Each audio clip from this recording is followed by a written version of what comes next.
Salut à tous et bienvenue dans ce nouveau live, le premier de l'intersaison, le premier de la saison 4 de nos lives. Oui, maintenant on compte en saison.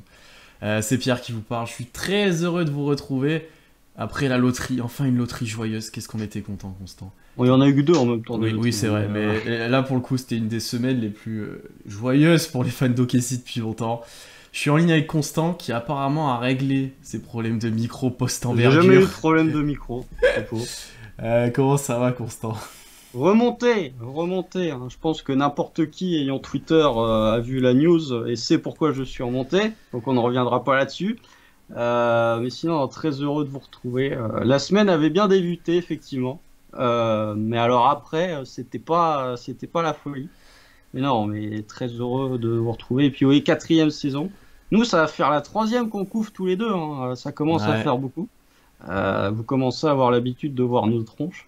Donc voilà, très content de vous retrouver pour cette stratégie de l'intersaison qui, à mon avis, on en a discuté avec Pierre en off juste avant, risque d'être plus calme que celle qu'on avait Ouais. faite l'année dernière.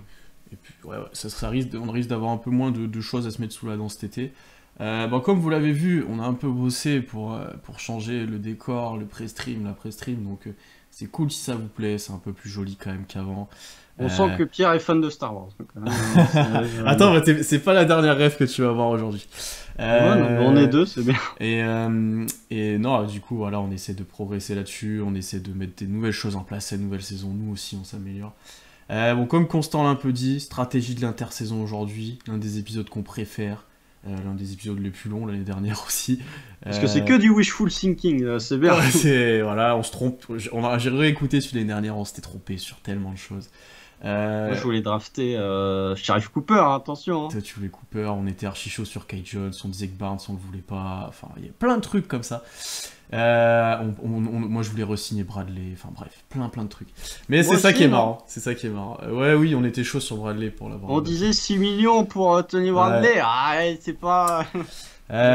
Donc, stratégie de l'intersaison, comment on a découpé ça? Le cœur, le nerf de la guerre, c'est ce qui va arriver un peu plus tard. Ça sera une grande La free partie. agency. Ça sera une grande partie trade, draft. Là, on discutera de ce qu'on fait à ce moment-là. Il y aura une partie tout à la fin, un peu sur ce qu'on prévoit sur le terrain, un petit peu de relations, etc. De rotation de relations. Voilà. Relation. Ouais, mais... De rotation, etc. Eh bien. Il y aura un petit point salary cap, resignature de joueurs, etc. qui va arriver rapidement. Mais la première partie, Constant, c'est une Ouais. présentation générale de ta stratégie. C'est dire où tu veux aller, à quoi elle consiste, tes objectifs peut-être. Peut-être si tu as un nom, je crois que tu n'en as pas, mais peut-être si tu as un nom, J'ai le pas donner. trouvé de nom. J'ai pas trouvé de nom. Est-ce que tu veux que je commence ou est-ce que je te laisse commencer? Oh, la parole au chef, là, on va te laisser Tu veux que je commence pour débuter. une fois? Tu veux le nom, Vas-y, je crois. le nom de Pour ma une fois que c'est moi qui stratégie? débute. Je t'ai parlé de référence Star Wars, le nom de ma stratégie c'est Un Nouvel Espoir. Tu vois, c'est. Voilà. Tant que c'est pas Tu le vois? retour du Jedi ou l'ascension de Skywalker, moi ça Ou me va. l'Empire contre-attaque en mode la NBA va Ah nous non, punir. c'est le meilleur, Oui, ça. je C'est le sais, mais meilleur. tu vois. Euh, un Nouvel Espoir, pourquoi? Parce que concrètement, pour moi, et avec ce que je veux un petit peu mettre en place, rien de fou, je vous annonce, hein, mais voilà. Ça sera la première année où on va vraiment recommencer d'avoir pas mal d'espoir sur cette équipe d'OKC, sur cette nouvelle base. Pourquoi? Parce que je pense pas que l'équipe soit aussi faible que l'année dernière. Je dis mal l'année dernière maintenant. Je pense qu'on sera meilleur l'année prochaine. Si en gros tout le monde revient à peu près en forme, que tout le monde a pris soin de son corps cet été, que tu as la progression logique, que tu as la draft, que tu as quelques resignatures qu'on verra ensuite, je pense qu'OKC sera plus compétitif. Le seul problème de ça, c'est que pour moi, on va faire un peu une Kings. En mode, Ah, on va jouer le play-in un peu longtemps, et au final, on va finir assez loin, en mode, on sera pas loin peut-être à 4-5 victoires de la 10e place pendant très longtemps, et au final, on va finir un peu plus loin, et on n'aura pas assez tanké pour avoir un haut choix, enfin très haut comme il y choix. a 2 ans. Oui, comme un peu il y a 2 ans. Après, Et les Kings, ça leur a voilà, bien, c'est ce que ça leur a j'allais bien dire. été Après, utile. tu peux bien tomber à la loterie, mais du coup, on n'aura pas un bilan comme cette année aussi haut pour jouer la loterie, etc. Mais on aura un peu plus d'espoir, mais on aura une équipe qui commence de se former, un groupe qui commence de jouer ensemble de mieux en mieux, une saison pleine potentiellement. à part peut-être les derniers matchs, mais voilà. C'est une Kings en mode on va finir un peu dans le ventre mou, mais dans le contenu on sera content, dans la progression des joueurs on sera content. C'est juste que le bilan sera peut-être un peu trop élevé pour aller chercher les plus hauts pics.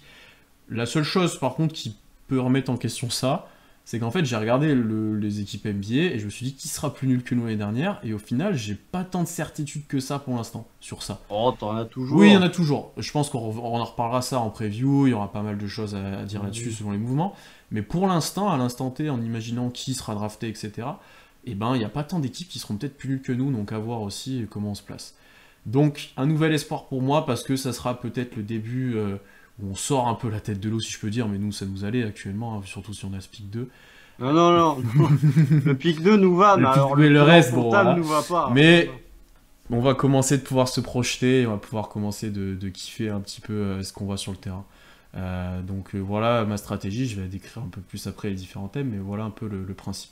Je sens qu'on va parler de Micic aussi, je vois déjà des questions constantes, je sens qu'on va devoir l'inclure un petit peu dans nos trucs. Moi je l'ai pas inclus parce qu'il viendra pas. Oui, non, mais moi je vais le foutre dans un trade, je te le dis. Ah ouais, d'accord. Ah, ouais, ok. Non, en vrai, mais tu vois, ça recommence comme il était MVP du Final Four, ça recommence d'en parler forcément. Mais il a pas perdu là. Non, il a gagné. Il a gagné encore. Ouais, il a mis un buzzer en demi et ils ont gagné en finale l'Anadolu Efes. Face au Real en plus en finale, non? Face au Real, oui. Oui, c'est face au Real. Oui, face au Real. Ouais. Dur week-end pour nous supporters du Real, effectivement. Non, bah, je rebondis sur ce que tu dis là parce que je vois Thomas qui nous parle des Kings. Tu dis faire une saison à la Kings, mais ça peut être aussi une saison.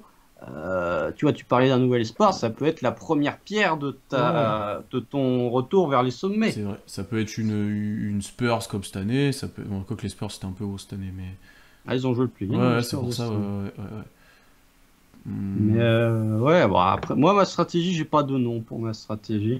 J'ai une espèce de description que j'ai marquée. Maximiser tes assets, c'est faire confiance en un groupe de jeunes réduits. Ça c'est un nom, ça. Non, mais c'est une description de ma stratégie que je vais développer au fur et à mesure de ce live. Faire confiance en un groupe réduit de jeunes, ce qu'on n'a pas réussi à faire selon moi l'année dernière. Tu vois, on en avait parlé, je crois, je sais plus si c'était la preview. Je crois que c'est toi, Pierre, qu'on avait parlé de dire avoir des certitudes. Faire des choix et avoir de la stabilité sur les jeunes, effectivement. Voilà. Ce qu'on n'a pas eu l'année dernière. Alors, les blessures n'ont pas aidé. Hein, effectivement, puisque avec le nombre de blessés que tu as eu, ça a entraîné un certain nombre de signatures de joueurs qui, je pense, n'étaient pas prévus à la base. Je ne suis pas convaincu qu'un Lindy Waters aurait bénéficié d'un certain temps de jeu si tout le monde était resté opérationnel tout au long de la saison, mais tant mieux, ça permet de découvrir quelques talents. Ensuite, maximiser tes assets, je développerai un peu plus. Et du coup, faire confiance en un groupe réduit de jeunes, pour moi, tu te laisses les 2 premiers mois de saison régulière pour tâtonner, dans mon idée, et ensuite, en fonction de qui performe, tu lâches plus ton groupe jusqu'à la fin de saison. Ça veut dire que tu laisses quelques jeunes sur le carreau, mais en même temps, tu en as tellement que c'est très difficile de pouvoir inclure tout le monde. Mais en tout cas, ouais, avoir une stabilité, avoir une continuité dans les jeunes qui, au moment où tu vas vouloir commencer à vraiment gagner à la saison 2023-2024, est déjà faite en fait, et qui ne va pas nécessiter une saison supplémentaire où tu auras la tête à gagner des matchs, mais où tu devras te dire « Ah oui, mais je sais pas qui faire starter au poste 4, etc. » Non, pour moi, la stratégie de l'intersaison et la saison prochaine, c'est tu as tes garanties sur qui sont tes joueurs pour les 2 ou 3 prochaines années, et tu arrêtes de tâtonner comme tu as pu le faire ces 2 dernières années. Je pense que nos 2 stratégies sont pas incompatibles en soi. Je pense que moi, ce que j'estime qui va arriver, ça passe un petit peu par ce que tu as dit aussi. Donc ouais, non, je comprends ce que tu veux dire. Pour le coup, tu nous parles presque plus de terrain et de rotation, etc. pour le coup. Mais maximiser tes assets, j'arrive. Non, mais en gros... ça va peut-être passer par quelques décisions, j'entends. Oui, juste pour faire très très court, OKC aura probablement la meilleure draft de l'histoire de sa franchise. Là, actuellement, c'est déjà la meilleure draft en termes de... Je dis pas en termes de qualité, je dis en termes de placement des pics. 2 et 12, ça n'est jamais arrivé dans l'histoire du Thunder. Je pense que même à l'époque de Seattle, je suis pas convaincu qu'ils aient souvent eu ça. Donc le Thunder, en plus on est dans une cuvée où tu peux potentiellement bouger. Maximise tes assets. Vraiment, c'est ton année où tes assets auront le plus de valeur, essaye de les maximiser. Non, je suis d'accord. Je suis d'accord. On aura l'occasion d'en reparler dans le futur de cette draft qui arrive, etc., des pics qu'on a en preview et autres. Mais il y a de quoi faire l'année prochaine aussi, on va pas s'ennuyer. Alors, on vous a présenté notre stratégie, un petit peu nos objectifs. Premier point salary cap, joueurs qui sont garantis, joueurs que l'on doit prolonger ou pas, joueurs qui ont des contrats, etc. Alors, première chose qu'on va rappeler et qu'on nous dit souvent, point salaire, OKC n'a pas de cap au début pour l'année prochaine. Je préfère le dire comme ça, que ce soit plus simple au début, et après on donnera les détails. Mais concrètement, juste quand on nous dit on va signer Ayton ou je sais pas qui ou autre, non. Même au banc de bas. Non. Désolé de vous le dire, mais... C'est ça. Alors après, comme a commencé le dire Constant, il y a des petits vices du CBA qui va vous expliquer, mais globalement, ne vous attendez pas à des grandes signatures. Non. Je pense pas qu'on fera d'abord on est OKC sur la catégorie free. Voilà, d'abord on est OKC, déjà première chose, mais de toute façon on n'a pas de cap. C'est juste. Mais tu dis, on est OKC, mais en plus on n'est pas le OKC de 60 wins d'il y a ça quelques années. Hein. On est le OKC qui a gagné 25 matchs l'année dernière, hein. Donc c'est pas, c'est encore moins attrayant. Oui, alors les petites ficelles du CBA. Franchement, si vous êtes un peu pinailleux, je vous conseille d'aller checker que ce soit les extensions de contrat, les règles du CBA, parce que c'est un bordel sans nom. Je sais pas comment tu fais pour être general manager. Je pense qu'ils ont des conseillers par dizaines. Non, je pense qu'ils ont des spécialistes CBA dans chaque franchise. C'est même sûr. Je pense qu'il y a des conseillers McKinsey qui sont aussi payés pour les GM NBA, à mon avis. Mais non, mais alors les petits trucs du CBA, en gros, pour vous faire très simple, le contrat de Shai, l'extension de Shai n'entrera en vigueur que le 1er juillet. Et actuellement, le salary cap est gelé. C'est-à-dire que tu peux prolonger, on va parler de Luguentz-Dort par exemple, si tu prolonges Luguentz-Dort là demain le 23 mai, son extension ne prendra place que le 1er juillet, qui est l'ouverture de la free agency, et qui donc pour la NBA est le début officiel de la saison 2022-2023 en termes de salary cap. Ce qui fait que jusqu'au 1er juillet, OKC garde son salary cap actuel qui est de 79 millions, je crois. Ouais, quelque chose comme ça. Bon, bref, tu as 30 millions de cap disponibles jusqu'au 1er juillet. C'est-à-dire que si tu veux, je sais pas qui est payé 25 patates là actuellement en NBA. 25 ouais, je sais pas. Bon, bref, si tu veux récupérer Ben Simmons, c'est un exemple, hein. Je dis pas qu'on va le récupérer, mais si tu veux récupérer quelqu'un du salaire de Ben Simmons, tu peux l'encaisser dans ton cap. Ce que tu ne pourras plus, enfin tu peux l'encaisser sans avoir à envoyer du salaire de l'autre côté, ce que tu ne pourras plus faire à partir du 1er juillet. Mais comme l'a dit Constant, la free agency n'est pas ouverte, tu peux pas signer de joueurs pour les futures années ou autre. Bah tu peux prolonger, deux joueurs, ouais, tu peux prolonger, mais tu peux pas signer. C'est pas la même chose prolonger que signer des joueurs. Et donc du coup, à part signer des très faibles contrats au minimum, enfin voilà, là c'est d'autres règles et tout, ne vous attendez pas à des grandes signatures. D'ailleurs la partie... T'as la mid-level. Oui, est-ce qu'on a encore... À un moment on en avait une très forte, je pense qu'elle a disparu depuis. Ça c'est... T'as une biannual je crois aussi, t'as plein d'exceptions. Non, il y en a plein, mais vous attendez pas à des gros trucs, et de toute façon c'est pas l'objectif, et je pense que toi et moi on n'avait pas prévu une période free agency, je pense. Ah non, moi je l'ai même pas alerte, moi je signe personne. Moi je l'ai même pas inclus dans ma stratégie, donc juste voilà, on voit beaucoup passer de choses des fois, non ça arrivera pas, et on fera pas de sign and trade, on y reviendra ensuite. On n'est pas Détroit. On fera pas de sign trade pour Ayton ou autre, juste que dit Presti, vu qu'il veut garder des sous aussi pour 2023, etc., ça n'arrivera pas. Non. Voilà, ça c'est dit. Alors, on fait un petit bilan de l'effectif. Les présents pour l'instant, d'abord. Derrick Favors, 10 millions, qui a pris son option. J'ai bien commencé. Ah ouais, non mais t'as commencé par le présent, mais le moins présent. Ouais, le présent, mais pas sûr. On a Josh Giddey, 6 millions à peu près. Bah tout ça c'est des contrats. Voilà. Chez 30 millions à peu près, on va simplifier. C'est cher. Putain. J'adore le joueur. Bah, il a intérêt de prouver, quoi. Ouais, 30 patates. Treman, 3 millions. JRE, 2 millions. Ça, c'est les contrats garantis à 100% pour l'année prochaine. Parce que c'est les deuxième année de contrat deuxième année rookie de et que les contrat deux rookie. premières années de contrat rookie sont garanties. Voilà. On arrive maintenant, on va commencer les deux cas les plus épineux. Les cas Dort et Bazley. Voilà. Qui sont susceptibles d'avoir une extension cet été, qui ont une option pour l'année prochaine. Donc Dort sur son contrat qui est de 1,7 million, je crois, l'option, quelque chose comme 1,9 ça. million 1,9 l'option. million. Ouais. Et Bazley qui est une dernière année de contrat rookie. À voir ce qu'on en fait ou pas si on prend les options. C'est le premier point, Constant, où je vais te laisser la parole puisque la stratégie commence là. Qu'est-ce que tu fais déjà de Lou Dort qui est... Honnêtement, c'est le cas le plus épineux de l'intersaison, je pense. Oui et non.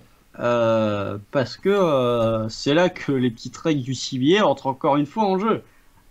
C'est globalement pour savoir combien Lou Dort peut toucher au maximum en termes d'extension, c'est un bordel sans nom.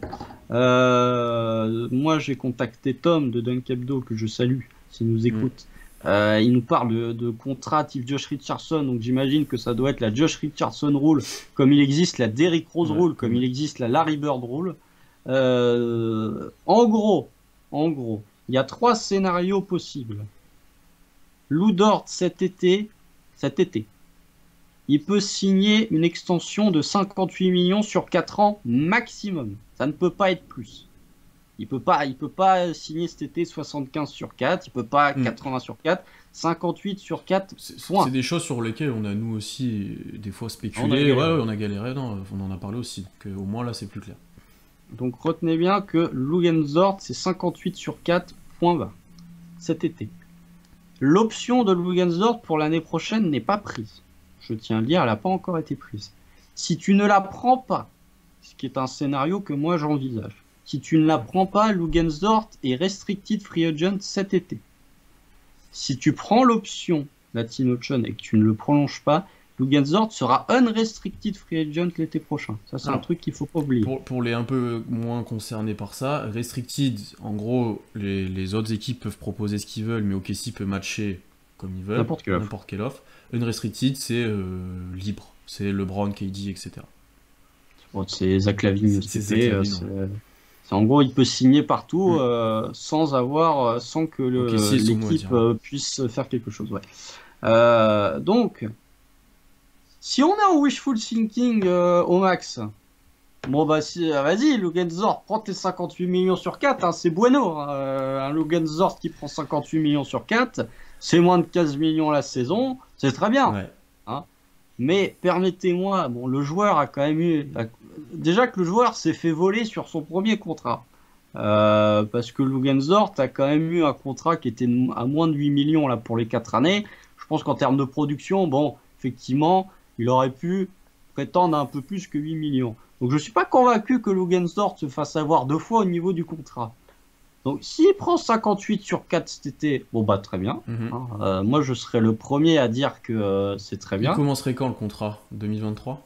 L'année prochaine. Non, il commencerait dès l'année prochaine. Tu spoil sa dernière année de contrat, du coup, si tu fais ça. Ah non, la dernière année de contrat, c'est cette année, là. Donc tu prends son option et le contrat s'ajoute après. C'est pour être sûr. Oui. Ouais, ok. C'est pour être sûr, c'est ce que je pensais. Et, je ne veux pas dire de bêtises, mais je crois que c'est ça. Et, sauf que, s'il ne veut pas les 58 sur 4, moi, ce que je serais prêt à faire, c'est, je prends pas son option pour cette année, et je le mets restricted. Pourquoi ? Parce que restricted, en fait, la différence de restricted et de unrestricted, c'est que restricted te permet de tâter le marché, en fait. De voir est-ce qu'il y a des équipes, combien d'équipes sont prêts à mettre de l'argent sur Luguentz-Dort, à quel prix, etc., etc. Je vous avoue que le passif d'OKC me fait quand même moyennement confiance en les joueurs qui sont unrestricted, hein, pour ne pas parler d'un certain Kevin Day.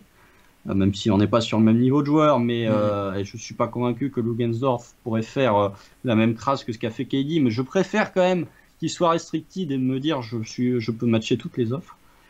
Et mon deuxième point, c'est qu'il y a très très peu d'équipes qui ont du salary cap cet été. Je crois que les Knicks ont du cap, Les Spurs, c'est sûr. Spurs, Pistons, c'est sûr, ils ont du cap. Et je crois que les Knicks doivent avoir du cap. Et globalement, c'est tout. Donc, s'il prend 58 sur 4, bon, bah, très bien. Hein, il sera payé moins cher que Marcus Smart, il sera payé moins cher que Michael Bridges. D'ailleurs, pour ceux qui se posent la question, Michael Bridges, c'est du 20 millions la saison à peu près. Marcus Smart, on est à 16 ou 18. Ouais, 18, ça augmente. Ouais, il y a du 14 millions, ça serait comme Richardson, comme Robert Williams, touche à peu près ça. J'ai regardé pour un autre joueur, j'ai regardé les Il a contrats. déjà été prolongé, Ouais, Robert Williams. ouais. Putain, j'ai l'impression qu'il est sous contrat rookie encore. Non, il a été prolongé. Enfin, ça commence l'année prochaine, je crois, son contrat, mais il a déjà été prolongé. Donc voilà, si prend 58 sur 4, très bien. Si ça capote, moi je serais prêt à le mettre restricted parce que peu de cap pour les équipes cette année et tu peux matcher toutes les offres. Ouais, donc tu le mets sur le truc de la concurrence et t'espères que ça mette pas plus d'argent que ça, quoi.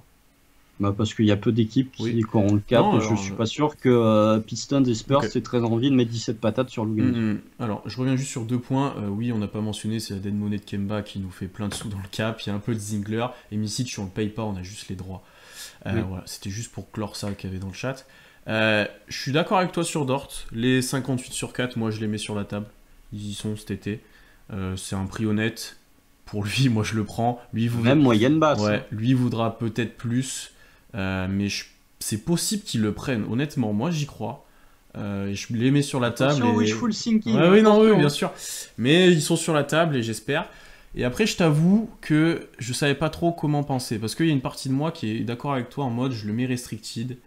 Il n'y a pas beaucoup d'équipes qui ont du cap. Mais il n'y a pas beaucoup de joueurs sur le marché aussi cet été. Donc tu vois, il y a peut-être des équipes qui vont le surpayer parce qu'il y a un peu que lui. Tu vois ce que je veux dire? Là où l'année prochaine, il y aura peut-être plus d'équipes avec un peu d'argent. Par contre, il y a du monde. Là, il y a vraiment du monde. Il y aura un nouveau cibier aussi. Il y aura un nouveau cibier, c'est vrai. Donc, ici, c'est déjà fait piéger par un nouveau cibier. Donc, est-ce que je suis plus de pas prendre l'option, de risque de le perdre dès cette année et tout, ou est-ce que j'attends? Ça, je t'avoue que dans ma tête, il prolonge, tu vois. Donc, attends, juste pour être clair. Pour qu'on ne dise pas de bêtises. Le salary cap, je crois, l'année prochaine, il est à 122 millions, si je dis pas de bêtises, pour l'été prochain. Les équipes, allez, on va dire les équipes qui sont capables de poser 17 patates par an, 17 patates encore, bon, ça commence à faire un peu cher, mais ça va. On pourrait presque les mettre, ouais. Tu pourrais presque les mettre. Les équipes qui sont capables de mettre 17 patates sur Lugansdort sans entacher leur salary cap, sachant que je ne compte pas les contrats rookies, parce qu'un first pick, c'est quasi 10 millions pour sa première année aussi. Ça, faut pas l'oublier. Les équipes qui sont capables de mettre 17 patates sur Lugansdort, c'est les Grizzlies, les Pacers, les Blazers, le Magic, les Pistons et les Spurs. Voilà. Les Blazers, ils sont capables. Hein. Mais non, ils veulent signer Zach Lavine. Bon. Et attends, ils ont Anthony Simons à prolonger cet été, ils ont Youssouf Nourkic à prolonger, donc ils ont même pas le cap. En gros, il y a Détroit, Orlando, San Antonio et Indiana. Et Memphis. C'est des équipes de notre niveau, ça à peu près. Enfin, pas les Spurs, c'était meilleur, mais ouais. Bah, est-ce qu'ils veulent mettre 17 patates sur Lugansdort? Est-ce qu'il y a un monde où en restricted free agency, Dort a moins que ça, et du coup on le paye encore moins? Non, parce qu'il faudrait qu'il accepte l'offre dans ce cas-là. Ouais, ok. Pour moi, moi, je le passe restricted s'il veut pas des 58. Ouais. Ok. Bon, le point Dort, je pense qu'on est d'accord. On lui met sur la table cette extension-là. On a mis au clair ce point des 58-4. Est-ce qu'il y a des options sur le 58-4? C'est possible. C'est-à-dire player option ou team option sur les dernières, etc. Ah oui, tu peux. Je crois que ça doit être du 3+1 parce que avec les bird rights, il faut 3 années pour pouvoir prolonger une année avant. Moi, je lui ferai un 3+1. Comme je suis un petit peu un fan d'NBA 2K, je lui mets pas une player, mais je lui mets une team option. Ouais, mais ça, il voudra pas. Oh, ça va. Je pense que les joueurs préfèrent avoir une player. Ah bah bien évidemment, mais ça c'est pas mon problème. Non, en vrai, si je suis Sam Presti, s'il veut les 58 sur 4, vas-y, je te les fais full garantie, oui. pas de problème. Est-ce que, là je le vois dans le chat, est-ce que il y aura pas aussi une part de... Potentiellement, on va pas à un moment le surpayer pour compenser ce premier contrat, pour, tu vois, juste qu'il apporte et tout. fallait te débrouiller pour mieux négocier le premier, mon gars. C'est pas mon problème, vrai. hein, ça aussi. Non, non, mais Attends. il y a peut-être un monde où il a un petit peu de sous qui tombent en plus, tu vois, de ce qu'il aurait dû, tu vois. S'il y a un peu de sous qui tombent en plus, ce sera que l'été prochain. Ouais, à voir. Parce que là, c'est le max du max. Mm, mm. Donc, il y a une incertitude qui plane. On verra combien Presti après est prêt à mettre là-dessus. Un peu la même chose pour Darius Beasley. Bah non, il peut prendre Mais sauf que 186 voilà. millions sur 5 ans, lui. C'est pas... ce que j'allais dire, sauf que lui, il n'y a pas trop de limite à ce qu'on peut lui donner. Parce que c'est un rookie du Ouais, premier tour. voilà. Est-ce que tu veux que je commence par Darius cette fois? Je pense qu'on sera d'accord. Moi, j'essaie de le prolonger aussi cet été. Ah bah on n'est pas tout à fait Ah, bah, d'accord. pas tout à fait. Mais par contre, là, en termes de contrat, c'est une énigme. C'est quelque chose que j'ai énormément de mal à estimer. J'ai cherché d'autres joueurs dans la ligue, ce qu'ils avaient. J'ai cherché des trucs. En fait, tu tombes vite. Soit les mecs, ils ont des minimums vétérans ou des trucs super faibles. Soit c'est des contrats rookies. Soit tu commences à avoir des joueurs qui sont trop payés pour moi par rapport que Beasley, je lui donne pas ça. Voilà. Concrètement, moi, j'aimerais bien qu'il ait un 2 plus 1 ou 1 plus 1 plus 1, tu vois, un truc comme ça. Je sais pas si c'est possible de le faire là. Non, c'est 1 plus 1 plus 1, non, Non, ça mais n'existe tu pas. vois, non, mais tu vois, genre, une année en player option, une année team option, tu vois. Non, ça Non, marche mais pas. alors en 2 plus 1, on va dire, ou en 1 plus 1, au pire, si on a vraiment pas confiance, mais ça, j'y crois pas trop, mais pour se donner de la flexibilité pour 2023, pourquoi pas. Pourquoi pas. Et après, en termes de chiffres, franchement, autant Dort, tu vois, c'est un potentiel defensive team, all defensive team, tu te dis que ça peut être un super role player à côté des autres et tout. Mais alors Beasley, j'ai vraiment du mal. J'adore le rôle qu'il peut avoir de ce poste 5 small ball, capable d'un peu switcher partout, de faire pas mal de choses. Mais en termes de salaire, je sais pas. J'étais parti sur un 8-9 millions par an. J'ai pas... Non, Hein t'es bas. Ouais, je suis T'es bas, bas. mais j'ai pas envie de lui donner... Déjà 12, ça me paraît énorme en fait. C'est quasiment c'est la moyenne haute du salaire médian en NBA, hein, 12 millions. Ouais, mais est-ce que Beasley est un joueur médian? Bah, c'est d'où mon point, j'arrive. Donc en fait, moi, je suis prêt à lui mettre ça. Et honnêtement, s'il veut pas prendre ou autre, je lui prends son option et l'année d'après, il part ou il sera une restricted et voilà quoi. Non, il sera restricted l'année prochaine, quoi qu'il arrive. Ah oui, il a encore. Oui, excuse-moi. Oui, c'est vrai. C'est un Oui, c'est rookie parce que du c'est un premier rookie tour, en drafté. fin Ouais, de oui, premier excuse-moi. tour. Ouais, donc il sera restricted en plus. Donc ouais, je laisse. Je crois que c'est si on prend pas son option cette année, là par contre il est unrestricted, si je ne dis pas de bêtises. Mm. Si tu prends pas la dernière année Mm. sur un rookie du premier tour, je crois que tu es unrestricted.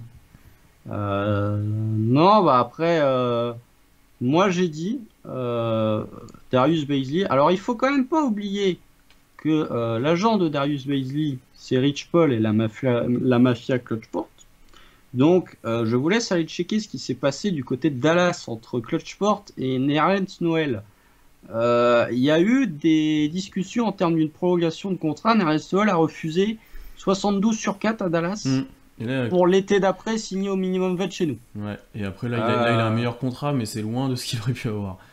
Oui, bah il aurait pu avoir 18 patates par an. Donc voilà. Moi, Darius, donc je me méfie de l'agent. Hein, je me méfie grandement de l'agent. Donc Darius Beasley, je discute avec lui cet été quand même. Je veux voir combien il veut. Je veux savoir combien il veut, quelles sont ses prétentions salariales. Si je suis Sam Presti, je suis prêt à lui mettre un 2 plus 1. Donc 2 années plus une team option. Je lui laisse pas le choix. Ça, je suis d'accord. À 39 millions sur 3 ans. Donc ça fait 13 millions la saison. Ah ouais. Je le paye un peu plus. Mais par contre, je dis ta dernière année, c'est moi qui décide si je la prends ou pas. Franchement, payer 13 millions la saison, Darius Beasley, c'est quoi? C'est 10% du salary cap? Oh, ça va. Le salary cap, il est à 120 millions, 13 millions, ça fait quasi 10%. Oh, ça va. Moi, ce que j'ai du mal avec ça, c'est que si tu fais... ouais, dans combien de temps on doit prolonger Guigui et autres? Bah, c'est dans Est-ce que 3 ça ans. coïncide ou pas? Ouais, 3 ans. Ouais, C'est ça dans peut 3 ans, coïncider, donc ouais. 2 plus. Hein. Et c'est pour ça que je voulais mettre une option à Dort, moi aussi, sur la dernière ou les deux dernières, potentiellement. Ouais, mais t'as un peu plus de certitude. Oui. Et puis 58 sur 4, ça fait quoi? Ça fait du 12 millions la saison? Non, un peu plus. Ça fait 13 millions la saison à peu près, 52, ouais, ça fait 14. Je pense que c'est 14. progressif, donc tu pars de 13 et tu finis presque à 15, je pense, non? Bah, c'est 5% à chaque fois, si c'est progressif, c'est 5% d'une année sur l'autre. Donc voilà, bon bref, Bazley, ça fait 13 millions la saison, sachant que le salary cap, il va encore augmenter au fur et à mesure des années, ça fait 10% du salary cap. Moi, je trouve que ça va. Par contre, s'il veut un peu plus, je suis prêt à pas le prolonger pour voir ce qu'il donne sur une saison complète et qu'il soit restricted free agent l'été prochain. Parce que Darius Bazley, je l'aime bien. Il a fait une bonne seconde partie de saison. Mais est-ce que tu as vraiment envie de t'engager financièrement et sur une durée longue pour la demi-saison que tu as vue? Non. Donc moi, je suis prêt à prendre le pari de OK, tu nous sors une contract hier.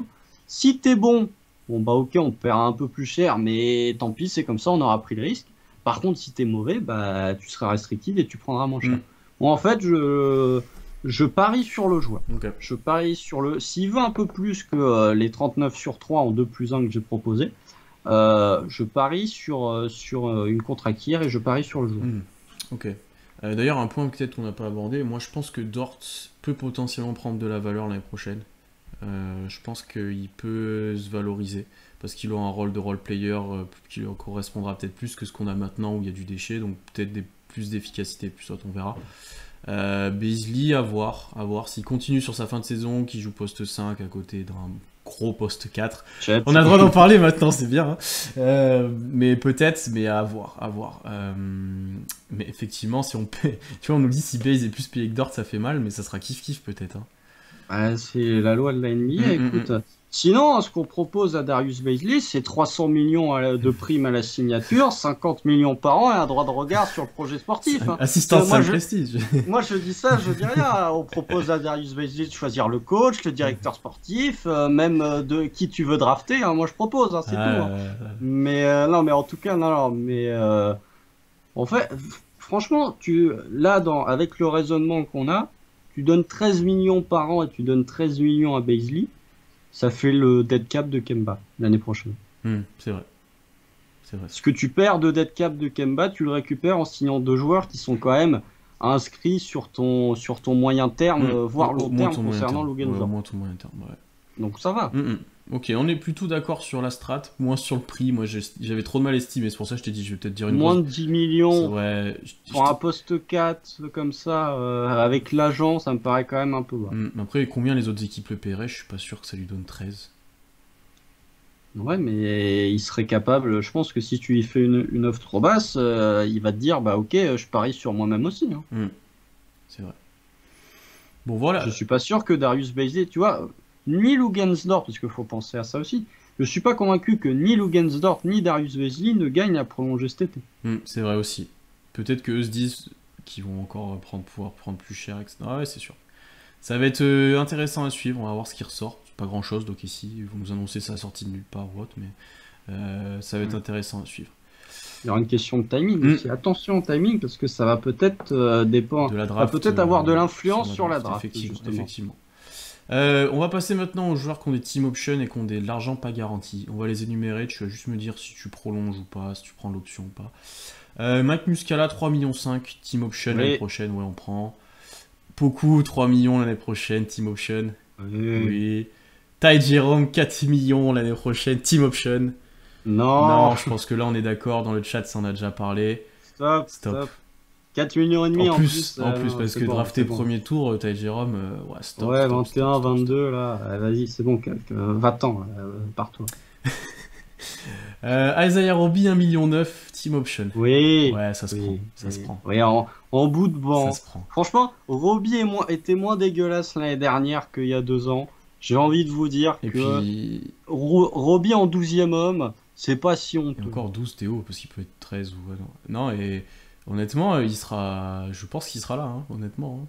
Tout le monde a l'air de l'aimer à la franchise. Donc, voilà. Kenrich Williams, pas entièrement garanti, les 2 millions l'année prochaine. Bon. Alors lui aussi, tu peux le prolonger d'ailleurs. Là, j'y pense. Là. On a oublié de regarder comme des cons. J'ai oublié qu'on peut prolonger Kenrich Williams. C'est vrai. Alors, je vous balance un chiffre comme ça. 32 millions sur 4 ans, Kenrich Williams, ce serait parfait. Ou 24 sur 3, donne-lui un 7 ou 8 millions. C'est le salaire médian NBA pour Kenrich Williams, ce serait très bien.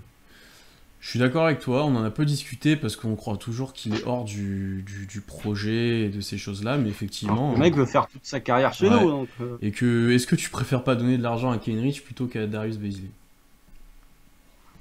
oh, t'es dur quand même. Non, avec non, mais ton jeu. alors, je dis pas que ça sera un meilleur joueur ou autre, mais dans la projection, en termes de role player, de comment tu peux équiper autour, de voilà. Franchement, on adore Kenrich. Hmm.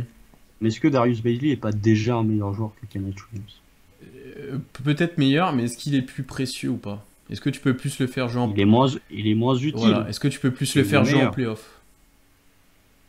Oh, je pense qu'à Darius Bazley, enfin. Bon, alors après, on est biaisé parce que la seule série de playoffs que Bazley a joué, le mec était en feu à 3 C'est vrai. points.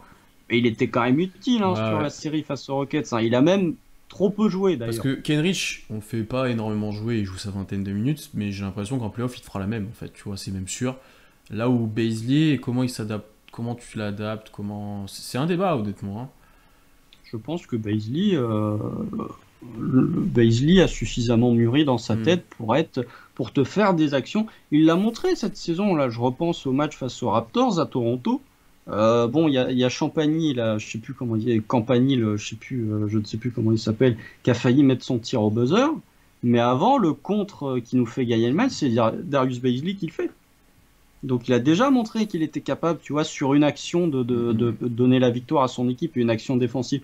Tu vois, le match face aux Knicks, c'est lui qui met le panier pour envoyer tout le monde en overtime au Madison Square Garden. J'essaie Voilà. de savoir qui tu me parlais en l'appelant Campanile, c'est contre qui ça? C'est face aux Raptors à Toronto, c'est Justin Champagny, là, je sais pas comment. Possible, ouais. Je sais Non, plus c'est vrai comment- qu'Henrich, on n'en a pas discuté, mais effectivement, il y aura peut-être de l'argent sur la table dès cet été. Effectivement. Bah, franchement, s'il veut faire toute sa carrière, au KC, bah prends une ristourne. C'est Vas-y. vrai, c'est vrai. Et tu vois, on nous dit, pour moi, Base peut te faire gagner des matchs tout seul en playoff, pas Kenrich. Et peut-être, il peut être facteur X, Base, effectivement, sur un gros game. Mais ouais, non, peut-être. Moi, je pense que Kenrich Williams peut te faire rester dans un match de playoff, Ouais. là où Darius Bazley peut te le faire gagner Ouais, ça- dans les 2 dernières minutes. C'est intéressant. Champagny, voilà, Champagny. effectivement. Non, c'est intéressant. C'est vrai qu'on n'a pas discuté, mais pour nous, c'est acquis qu'on a envie de le garder et que s'il y a de l'argent sur la table, on sera content. Après, avoir. Il nous emmerde juste dans nos rotations oui. parce qu'on a envie de mettre un jeune à sa C'est place, ça, mais c'est sinon, ça. c'est Il est pas. arrivé trop tôt, en fait. Il fait chier. Ensuite, Théo Malédon, 1,9 million, pas encore totalement garanti. Il y a un débat entre lui et Vit Krejci, on va être honnête. Hein. Lequel des deux tu coupes? Moi, je garde Théo quand même. Ouais, je Et crois pourtant, que les gens savent, hein, on n'est pas. Et oui, pourtant, on sait, et pourtant, nous on n'est pas les premiers à. Voilà. Mais là, je pense que je garde Théo quand même. ouais, parce que Krejci. Puis Après, tu vires Krejci Ty mettait ses Jerome, tirs. tu vires Ty Jerome, moi, comme je le dirai ensuite, je pense pas trop drafter de guard. Donc, je pense que je garde Théo quand même. Sachant que ça, on l'a pas dit, mais c'est faut couper 2 personnes Oui. si on draft 2 Voilà, rookies. en fait, on dit ça, mais on prend en compte le nombre de joueurs. Voilà. C'est-à-dire qu'on en a déjà 5 qui ont des contrats garantis, éventuellement avec Favors, etc. Les 2 qu'on va prolonger, ça fait 7. Plus tous les joueurs qu'on vient de citer, il faut arriver à peu près 13, 14 avec les two-way. Enfin voilà, faut jouer là-dessus. Il faut être 15 contrats plus Mhm. 2 tout. Ouais. Donc, si on tu drafts que 2 rookies, Ouais, on fera le compte à faut la fin. couper 2 On fera joueurs. le compte à la fin. Aaron Wiggins. C'est Théo Vit Krejci. Ouais. Ouais, Aaron Wiggins, il ouais. est là, 1,5 million. Vite Krejci, Ouais. du coup, on coupe tous les deux. Franchement, je sais pas, parce que Vit Krejci, il met ses tirs quand même. C'est vrai qu'il a Il- mis des tirs en fin de saison. Il était à 39% à 3 points, je crois. Je sais pas, en vrai, draftons 3 rookies, comme ça on coupe les deux, et puis il n'y a, pas de... y a pas de problème. Parce que les deux ont pas de valeur. Hein. Nous envoyez pas un trade Ah avec non. Théo. Non. Ah non, mais ça, les deux ont pas de valeur, hein, c'est globalement. Non, non, allez, vas-y, s'il faut faire un choix, Ah, je prends Théo. je garde Théo. Ouais. Mais vraiment, je le garde en disant tiens, là, t'as un rebord de banc, là, Ouais. assieds-toi. Waters en two-way, je pense qu'on garde tous les deux. Et il y a encore une place en two-way contract pour l'année prochaine de dispo. Du coup, Ouais, bon, on va voir. Peut-être si tu draftes un gars au second tour, peut-être en two-way. Mhm. Ou alors un gars au training camp, je vais peut-être revenir Sarr en two-way, par exemple. Ouais, pourquoi pas. Qui avait l'air très content de son passage et très bien s'entendre avec la franchise. Ouais. Alors, si on fait les comptes, on a les 5 de contrats garantis que j'ai cités. Dort et Beasley, ça fait 7. Muscala, 8. Poku, 9. Robbie, 10. Kenrich, 11. Maledon, 12. Wiggins, 13. Waters en tout-way. Donc, il nous reste 2 places de roster et un tout-way contract. Et on arrive au nerf de la guerre constant. La draft, les trades, etc. Puisque souvent les trades arrivent un peu à ce moment-là. Surtout avec Sam Presti. Oui, c'est vrai. Juste en présentation quand même, je dirais qu'on a quand même moins de pièces de valeur que les autres années, moins de choses à envoyer, moins d'assets, de gros contrats par exemple dont on voudrait se débarrasser ou absorber, il y a moins de choses comme ça. Je pense qu'on sera un petit peu moins actif à cette période-là, avant peut-être en 2023 d'être beaucoup plus actif. Presti a d'ailleurs indiqué qu'il n'allait pas chercher de gros joueurs, qu'il se préparait pour 2023, notamment en termes de salaire, etc. Il n'y aura pas forcément de signature, c'est ce qu'on vous a dit. Par contre, la draft, il y a moyen de faire des grandes choses, honnêtement. Constant, on va commencer. Est-ce qu'on commence par le pick 2 ? C'est pas la meilleure idée de me faire débuter par moi, parce que rappelle-toi l'année dernière, quand j'avais fait mon truc sur la draft, j'avais dû parler pendant 25 minutes sans interruption. Est-ce qu'avec ta stratégie, on peut découper par pick ou ça va être compliqué ?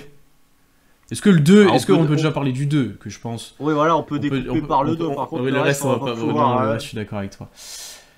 C'est le moment de parler du pick 2. Alors, on va pas faire une grande présentation des prospects, parce qu'il va y avoir un nombre de lives et de podcasts et d'articles sur ça, je pense qu'il va être conséquent. Pick 2, allez, il y a quoi ? 4 choix qui s'offrent à nous, j'ai envie de dire. 2. Non, moi je te parle de 4 joueurs qu'on voit dans les rumeurs, qu'on nous donne. 2. Ouais, allez, 2 si tu veux. Non, allez, franchement, 3. En vrai, 3. Ouais, à voir. J'ai du mal à voir Banchero. Ouais, est-ce que j'étais sûr que t'allais dire ça, et peut-être. Pour moi, il irait très bien dans la team de Tug à Houston. Bon. Non, c'est méchant de dire Tug. C'est connoté négativement aux États-Unis. Dans la team de Street Cred à Houston. Est-ce que d'abord, alors attends, avant de parler des prospects, on peut me dire, est-ce que tu es prêt ? Est-ce que tu envisages de peut-être descendre dans la draft avec ce pick ou de monter ? Non. Ok. C'est-à-dire que même si ton chouchou est là en 4, tu descends pas. Non. Ok. Non, moi je suis d'accord avec toi. Je pense que tu as tellement payé cher pour avoir ce pick-là, tu as tellement fait de choses. À un moment, il faut le prendre. Il faut arrêter de jouer avec la draft tout le temps. Là, il faut piquer en 2. Il faut prendre le meilleur joueur disponible. Ça, c'est notre critère, je pense, à tous les deux. C'est le joueur que tu estimes. Que tu estimes le meilleur, effectivement. Que Presti a le plus haut sur son board, j'ai même envie de dire. Que ce soit en termes de potentiel, de ce que tu considères comme skill set, tout en fait, tout est pris en compte, le mental, comment il évolue, comment il travaille, tout. Celui qui a le plus haut sur son board et qui estime le meilleur dans le futur, faut qu'il le prenne. Il n'y a pas de question de... Je veux pas le leaker là comme avait fait le Magic il y a quelques années. Ah oui, avec le tableau là. Ah, le Magic c'était exceptionnel, il voulait échanger Aaron Gordon contre Paul George. Les mecs se sont quand même... Il y a un gars qui a marqué sur un tableau Aaron Gordon contre Paul George en disant ouais franchement ça passe, les Pacers ils vont accepter. Juste un truc moi qu'on dit tous les ans, ne parlez pas de fit en mode c'est le critère numéro 1, il faut que ça fit avec la franchise. Non, on draft pas au fit, on draft au talent, surtout actuellement, surtout avec le pick 2. Après que le fit soit un critère en mode comment il va avec Guidi, avec Shea, comment il s'inscrit dans la franchise, c'est un critère. C'est pas le moyen de draft numéro 1, c'est ça qu'on entend. On draft au talent, c'est le talent qui parle. C'est pas compliqué, les pires choix de draft de l'histoire, ils ont été faits en raisonnement du fit. Si les Cavs avaient fait ça, ils auraient pas Garland actuellement, par exemple. Oui, et puis si les Suns n'avaient pas fait ça, ils auraient un backcourt Luka Doncic, Devin Booker. Ouais, ou la Melo, comme tu l'as dit la Melo aux Warriors, mais les Warriors ils vont être champions sans. Donc t'imagines s'ils avaient drafté la Melo, ça aurait été encore pire. Non, mais voilà. Après, faut pas. 2-1, OKC n'a pas suffisamment de talent pour que tu commences à penser en termes de fit. J'aime bien, hein, il y a beaucoup de joueurs qui ont beaucoup de talent, mais des joueurs qui ont du talent superstar, ce qui est censé être quand même un pick 2, tu draftes pas un pick 2 pour avoir un joueur average. Normalement, un 2, c'est quelqu'un, pas forcément un franchise player, mais t'es quand même pas loin d'un joueur calibre All-Star, ou en tout cas quelqu'un d'important dans ton équipe. Donc encore moins au fit. Si tu me parles de 30-34, si jamais on évoquera ça plus tard, ok, je veux Oui. bien comprendre que le fit résonne Tu un prends peu un plus, joueur mais en plus deux, non. vieux, que tu joues... Non, non, ça je comprends. En deux, talent. Bon, on va faire simple. Est-ce que tu peux me donner ton board? J'ai déjà dit, je suis envergure. Tu l'as déjà dit. Pour ceux qui n'étaient pas là, tout le monde n'était pas... Ouais, tout le monde était là, ils ont juste pas entendu mon micro, c'est tout. Non, alors mon board. Si on fait du wishful thinking à fond, de toute façon, c'est le principe de l'épisode.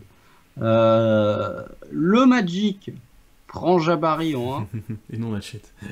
et non la Chet. Donc chat ça- en un de ton board. Ouais, largement. Ok. En 2, Bon, ça on sait, je sais pas. En 2, je prends. Bah, les gens ne savent pas, écoute. En 2, je prends Shaden Sharp. Parce que potentiel superstar. J'ai vu quelqu'un dans le chat dire je paierais très cher pour voir les workouts de Shaden Sharp. Je suis totalement d'accord avec toi. J'aimerais vraiment être une petite souris et pouvoir m'incruster au workout de Shaden Sharp. Parce que oui, on va voir du lycée, on va voir ce qu'il a fait au lycée, on va voir ce qu'il a fait un petit peu avec le Canada. Et globalement, c'est les workouts où, Oui, où parce tout que va c'est se des jouer trucs qui pour datent de... Ouais, enfin, bref, on en reparlera plus Bah, tard. lycée, c'était l'année dernière. Oui, mais tu vois, en FIBA... Canada, en ouais, c'était il y a 2-3 ans. Quoi. Mais vraiment, enfin, vous regardez déjà ne serait-ce que les mensurations de Shaden Sharp, le mec a tout explosé au combine en termes de détente, de verticalité. Non, il n'était pas au d'envergure. combine, mais ça a été annoncé avant, pendant la saison, de ce qu'ils ont dit sur Envergure. T'étais là, t'as mal Il écouté était à pas au part. combine. Non, il était pas au combine. Je croyais qu'il était au crois pas, combine. je crois pas. Et que par contre, c'est sur des tests internes et tout, apparemment, il aurait... Ah, excusez-moi. Si je me trompe pas et que j'ai bien écouté l'autre fois ce que Alex J'essayais et de régler Alan mon et tout micro. disaient. J'essayais de régler mon micro pendant ce temps-là. Mais non, en 2, je prends Shaden Sharp. Ok. Pas trop de débat là-dessus. En 3, je prends Jabari Smith. Parce que quand même, il ferait beaucoup de bien à cette équipe. Même si pour moi, il est moins fort en termes de potentiel superstar que les trois autres. Il était au combat, mais n'a pas fait tous les ateliers. D'accord. Tu vois? Ouais, donc on Donc, avait à moitié raison. C'est ouais, toi ouais. qui n'as pas écouté, Non, en ouais, fait. C'est toi qui n'as pas écouté. J'avais pas compris comme ça. J'avais pas compris comme ça. Bref, en 3, je prends Jabari Smith sur mon board. En 4, j'ai Paolo Banchero. Et en 5, Jaden Ivey, si vraiment tu estimes qu'il a un potentiel Si exceptionnel. tu considères. Moi, je le considère même pas, tu vois, j'ai du mal à le voir. Bon, on sait Mais on jamais, sait jamais, attends, on sait Sam Presti est capable On de va nous surprendre. devoir Hein. le scouter. On va devoir le scouter. Oh non, c'est moi qui fais la liste des joueurs. Jaden Ivey n'est pas inclus pour l'instant dans mon truc. Non, mais en gros, Chet en 1 tout seul. Ensuite, Sharp en 2 tout seul aussi. Et Banchero et Smith au même level. Sur Ok. le board. J'ai Chet en 1 aussi parce que juste angle défensive, ce qu'il apporte offensivement serait parfait. Le potentiel, ouais, c'est le 1 pour moi, évident. Moi, en fait, la différence de toi, c'est que moi, j'ai Jabari et Paolo sur le même niveau en 2. Dans le sens où, comme tu l'as très bien dit, ce qu'apporte Jabari, même s'il a moins ce potentiel peut-être superstar, le tir est là, et élite potentiellement. Défensivement, Pour son poste, oui. oui. Mais défensivement, il est super actif, etc. Il y a quelques lacunes, il peut pas protéger le cercle et tout, mais il est actif. Mais bah, c'est pas Paolo, concrètement. Non. C'est pas Chet, mais bah, c'est pas Paolo non plus. Après, j'aurais bien aimé voir Paolo Banchero jouer à côté du meilleur protecteur de cercle du pays. Mais de ce que j'ai vu de Mais Jabari, il y a des attitudes, il y a des choses qui défensivement m'ont plu. Le mindset est bon. C'est ça, ça me plaît. Après, il y a des limites, dribble, la variété du jeu offensif, etc. qui font que... Dribble, c'est- le mec s'est pas posé la balle par terre. qui pose problème, mais sur les qualités, c'est un pick 2 largement honnête. Et Paolo, en fait... C'est un pick 1 même. Oui, d'ailleurs. Orlando, prenez le 1, franchement. Et pour Paolo, en fait, j'aime bien le profil, ce poste 4 capable de tout faire, de scorer dans plein de manières différentes, qui est passeur, qui a potentiellement un tir qui pourra se développer au large, etc. Défensivement, il y a un manque d'effort, il manque des choses, mais peut-être que ça se corrigera. Après, lui, pour le coup, si je prends juste le critère fit, qui n'est pas un critère, mais moi je le considère, j'y réfléchis quand même, que ça soit dans le futur ou maintenant, est-ce que lui, il est pas chiant à mettre en place dans un effectif NBA où il faut l'entourer d'une manière spécifique pour, tu vois, l'utiliser correctement, ou Tu vois, aussi, il faut qu'il ait beaucoup la balle en main ou pas. Tu vois, j'ai plus de questions en fait sur son utilisation que par rapport à Smith. Tu vois, où là, c'est clair, net et précis comment tu peux l'utiliser. Voilà ce qui fait que peut-être je l'ai pas en 2 tout seul, alors que j'aime vraiment bien le profil. Est-ce que j'ai une petite compa. Est-ce que Banchero, ça peut pas être un mode si plafond Blake Griffin Détroit en mode MVP, tu vois ce que je veux dire? Moi, j'ai vu Chris Webber. Ok. Non, mais tu sais, le Griffin qui jouait balle en main, qui tirait à 3 points, qui faisait un peu tout. Ouais, après Blake Griffin, c'était du 25 points, 6 rebonds, 7 passes. Ouais, c'était ça là. Il fait une saison il était top à 5 Détroit. MVP. Franchement, mais le Blake Griffin de Détroit, s'il avait fait ça aux Clippers, les Clippers auraient été champions. Il y a une saison de Blake Griffin, c'est 24 points. Tu vois, Lucas me dit comment on le compare. Ouais, bah je vois bien. C'est 24 points, 7,5 rebonds, 5 passes, 46% au tir, 36% à 3 points en tentant 7 par match. Et des pull-ups, hein, c'était ça là. Ah ouais, bah, un niveau, il y a personne. Hein. Le meneur, c'est Reggie Jackson, mais pas le Reggie Jackson des Clippers. C'est le Reggie Jackson. Oui, c'est vrai que c'était lui le meneur en plus. Donc, ouais, mais alors, moi, je trouve qu'il a quand même un petit côté Chris Webber. Ouais, non, je vois ce que tu veux dire. Ouais. C'est ce poste 4, capable de un peu tout faire en attaque, passeur. Pas forcément le meilleur défenseur de la Terre. Pour moi, il y a un petit peu de Chris Webber. Alors, sur Sharp, et ça, je vous en ai déjà parlé en conversation du groupe. Pourquoi je l'ai en dessous? En fait, c'est pas parce que... Je pense qu'au fond de moi, je peux me dire ça peut être le meilleur joueur de cette draft, honnêtement, en termes de potentiel, en termes de profil, de cette espèce de Bradley Beal sous stéroïdes énervé, tu vois. Oui. Je peux me dire ça peut être le meilleur joueur de la draft, il peut être vraiment fort, il peut être bon des deux côtés du terrain, il peut faire plein de choses, etc. Par contre, j'ai pas assez de choses en fait à mettre sous la dent pour me dire je le prends en 2 en fait. Enfin, Presti en aura bien plus que toi et moi, pour le coup. Voilà. Mais moi, si je fais mon board, je peux pas le mettre 2 pour ces raisons-là en fait. Pour ces raisons que, pour l'instant, déjà, la high school, ouais, j'ai eu des images et tout, mais je peux pas dire que, voilà, la FIBA, c'est la même chose. Je peux pas me dire que je le mets en 2, sachant qu'il a pas joué un an, qu'il a pas, voilà, que c'est sur Mike Schmidt qui est allé voir les entraînements, il a dit, ah ouais, il a progressé à la passe. En gros, ça se base sur ça, certains trucs. Ouais, c'est... T'as aussi le fait qu'il a quand même globalement détruit tout l'effectif de Kentucky quand ça s'entraînait en collectif. Apparemment, tu vois, voilà, il y a en FIBA, il était au-dessus, etc., mais il a quand même pas joué d'un an. Moi, je peux pas le mettre 2 pour ça. Je considère pas que ça sera un mauvais choix. Je pense que si il est pris en 2 et je le vois dans le chat, c'est que Presti l'a vu, il a dit ok, c'est lui. Concrètement, hein. Je suis d'accord, mais moi, je peux pas le mettre en 2. Je serais pas surpris qu'il tombe en 2. Je serais pas déçu, mais je peux pas considérer de le mettre en 2 pour ces raisons-là. Il a pas joué d'un an. Tu l'as pas vu en contexte compétitif dernièrement. T'as des incertitudes, tu vois. Il y en a plus que sur les autres. Et ce pick 2, pour moi, ça doit être... C'est pas un... Il faut qu'il marche, ce pick 2 pour OKC. C'est très important, je trouve qu'il est vraiment important, tu vois. Pour n'importe quel Oui, non, mais oui, globalement. Hein. Après, là, je rebondis juste sur ce que dit Emmanuel dans le chat. Blake Griffin de Détroit, ça décolle pas non plus. Hein, j'allais dire la même chose, j'ai vu passer, il décollait pas énormément. Ah, il bougeait plus, hein, globalement. Donc, voilà, mais... Est-ce que c'est le meilleur cutter de la draft? Ce qui est intéressant avec Sharp et qui m'a rassuré, gros point fort. Ce qui m'a rassuré, voilà, c'est ce que j'aime bien, c'est que tout le monde prône son côté off-ball, qui pour le coup, tu vois, me plaît vraiment à côté de chez Guidi, et en plus, les mensurations sont cool, même si j'ai des doutes défensivement, tu auras quand même de la longueur, tu l'as très bien dit sur le live d'envergure. Ça me rassure si je dois dire des bonnes choses du profil, hein, en termes de joueur et de profil, super intéressant. Hein. Ça pull-up à 9 mètres. Quand t'es 1-2-3, ça sera Guidi chez lui. Ça pull-up à 9 mètres, quoi. À 19 ans. C'est juste pour ces raisons-là, c'est pas en termes basket en fait et tout, c'est juste pour le taux d'incertitude qui est assez élevé que je peux pas le mettre en 2. Donc voilà mon board à moi. Moi je pense que dans une draft qui effectivement, je l'ai vu dans le chat, n'est pas du niveau de celle de l'année dernière, quand t'as un joueur comme ça, effectivement il y a des incertitudes. Mais moi je le prends en 2 parce que... je pense qu'au workout, il y a moyen qu'il défonce tout. Moi, j'ai confiance en le fait qu'il défonce tout au workout. J'ai une question, voilà. Ça va un peu avec les questions qu'on a. Ça, on en reparlera peut-être du fait si on met titulaire plus tard là dans le podcast, justement, si on parle des rotations. Toi, tu vas sûrement prendre Sharp, donc, du coup. Juste, est-ce que j'ai oublié ma question, du coup, en répondant à celle des autres.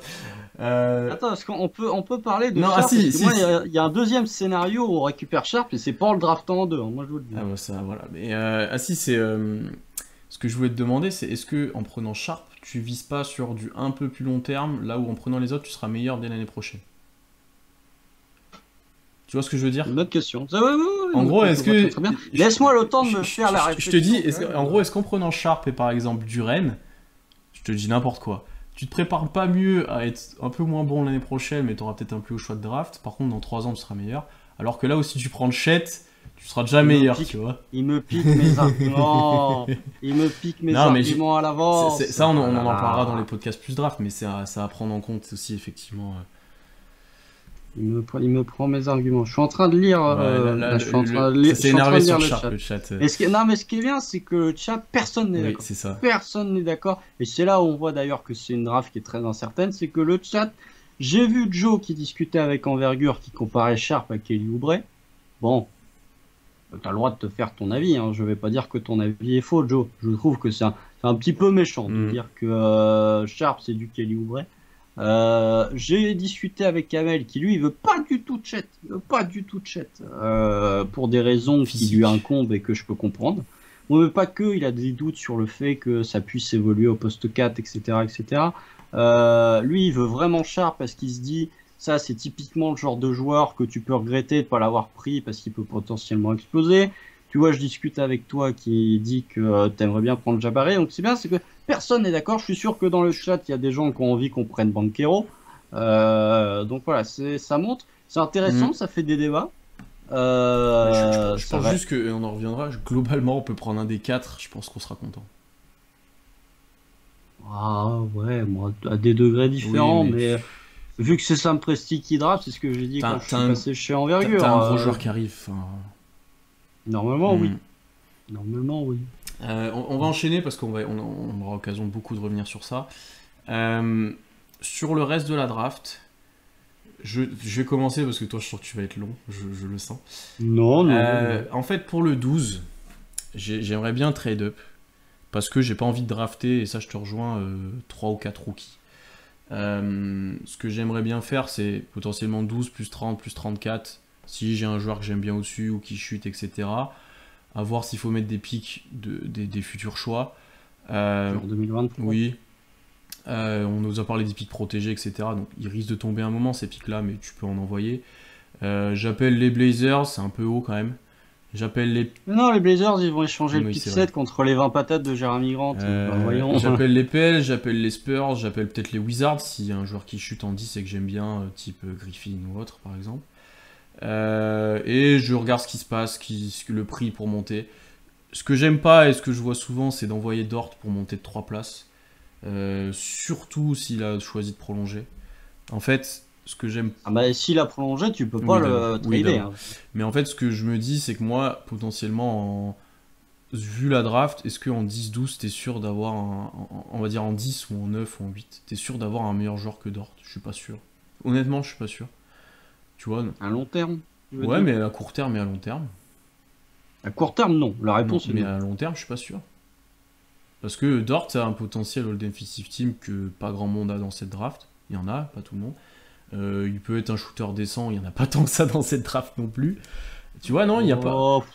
Franchement, ouais, bon, dans le top 10, il y a au moins 4 gars que je peux projeter shootant mieux que Dort. Voire tu parles du... Ouais, je suis pas si serein que toi, ça dépend qui tu comptes, mais...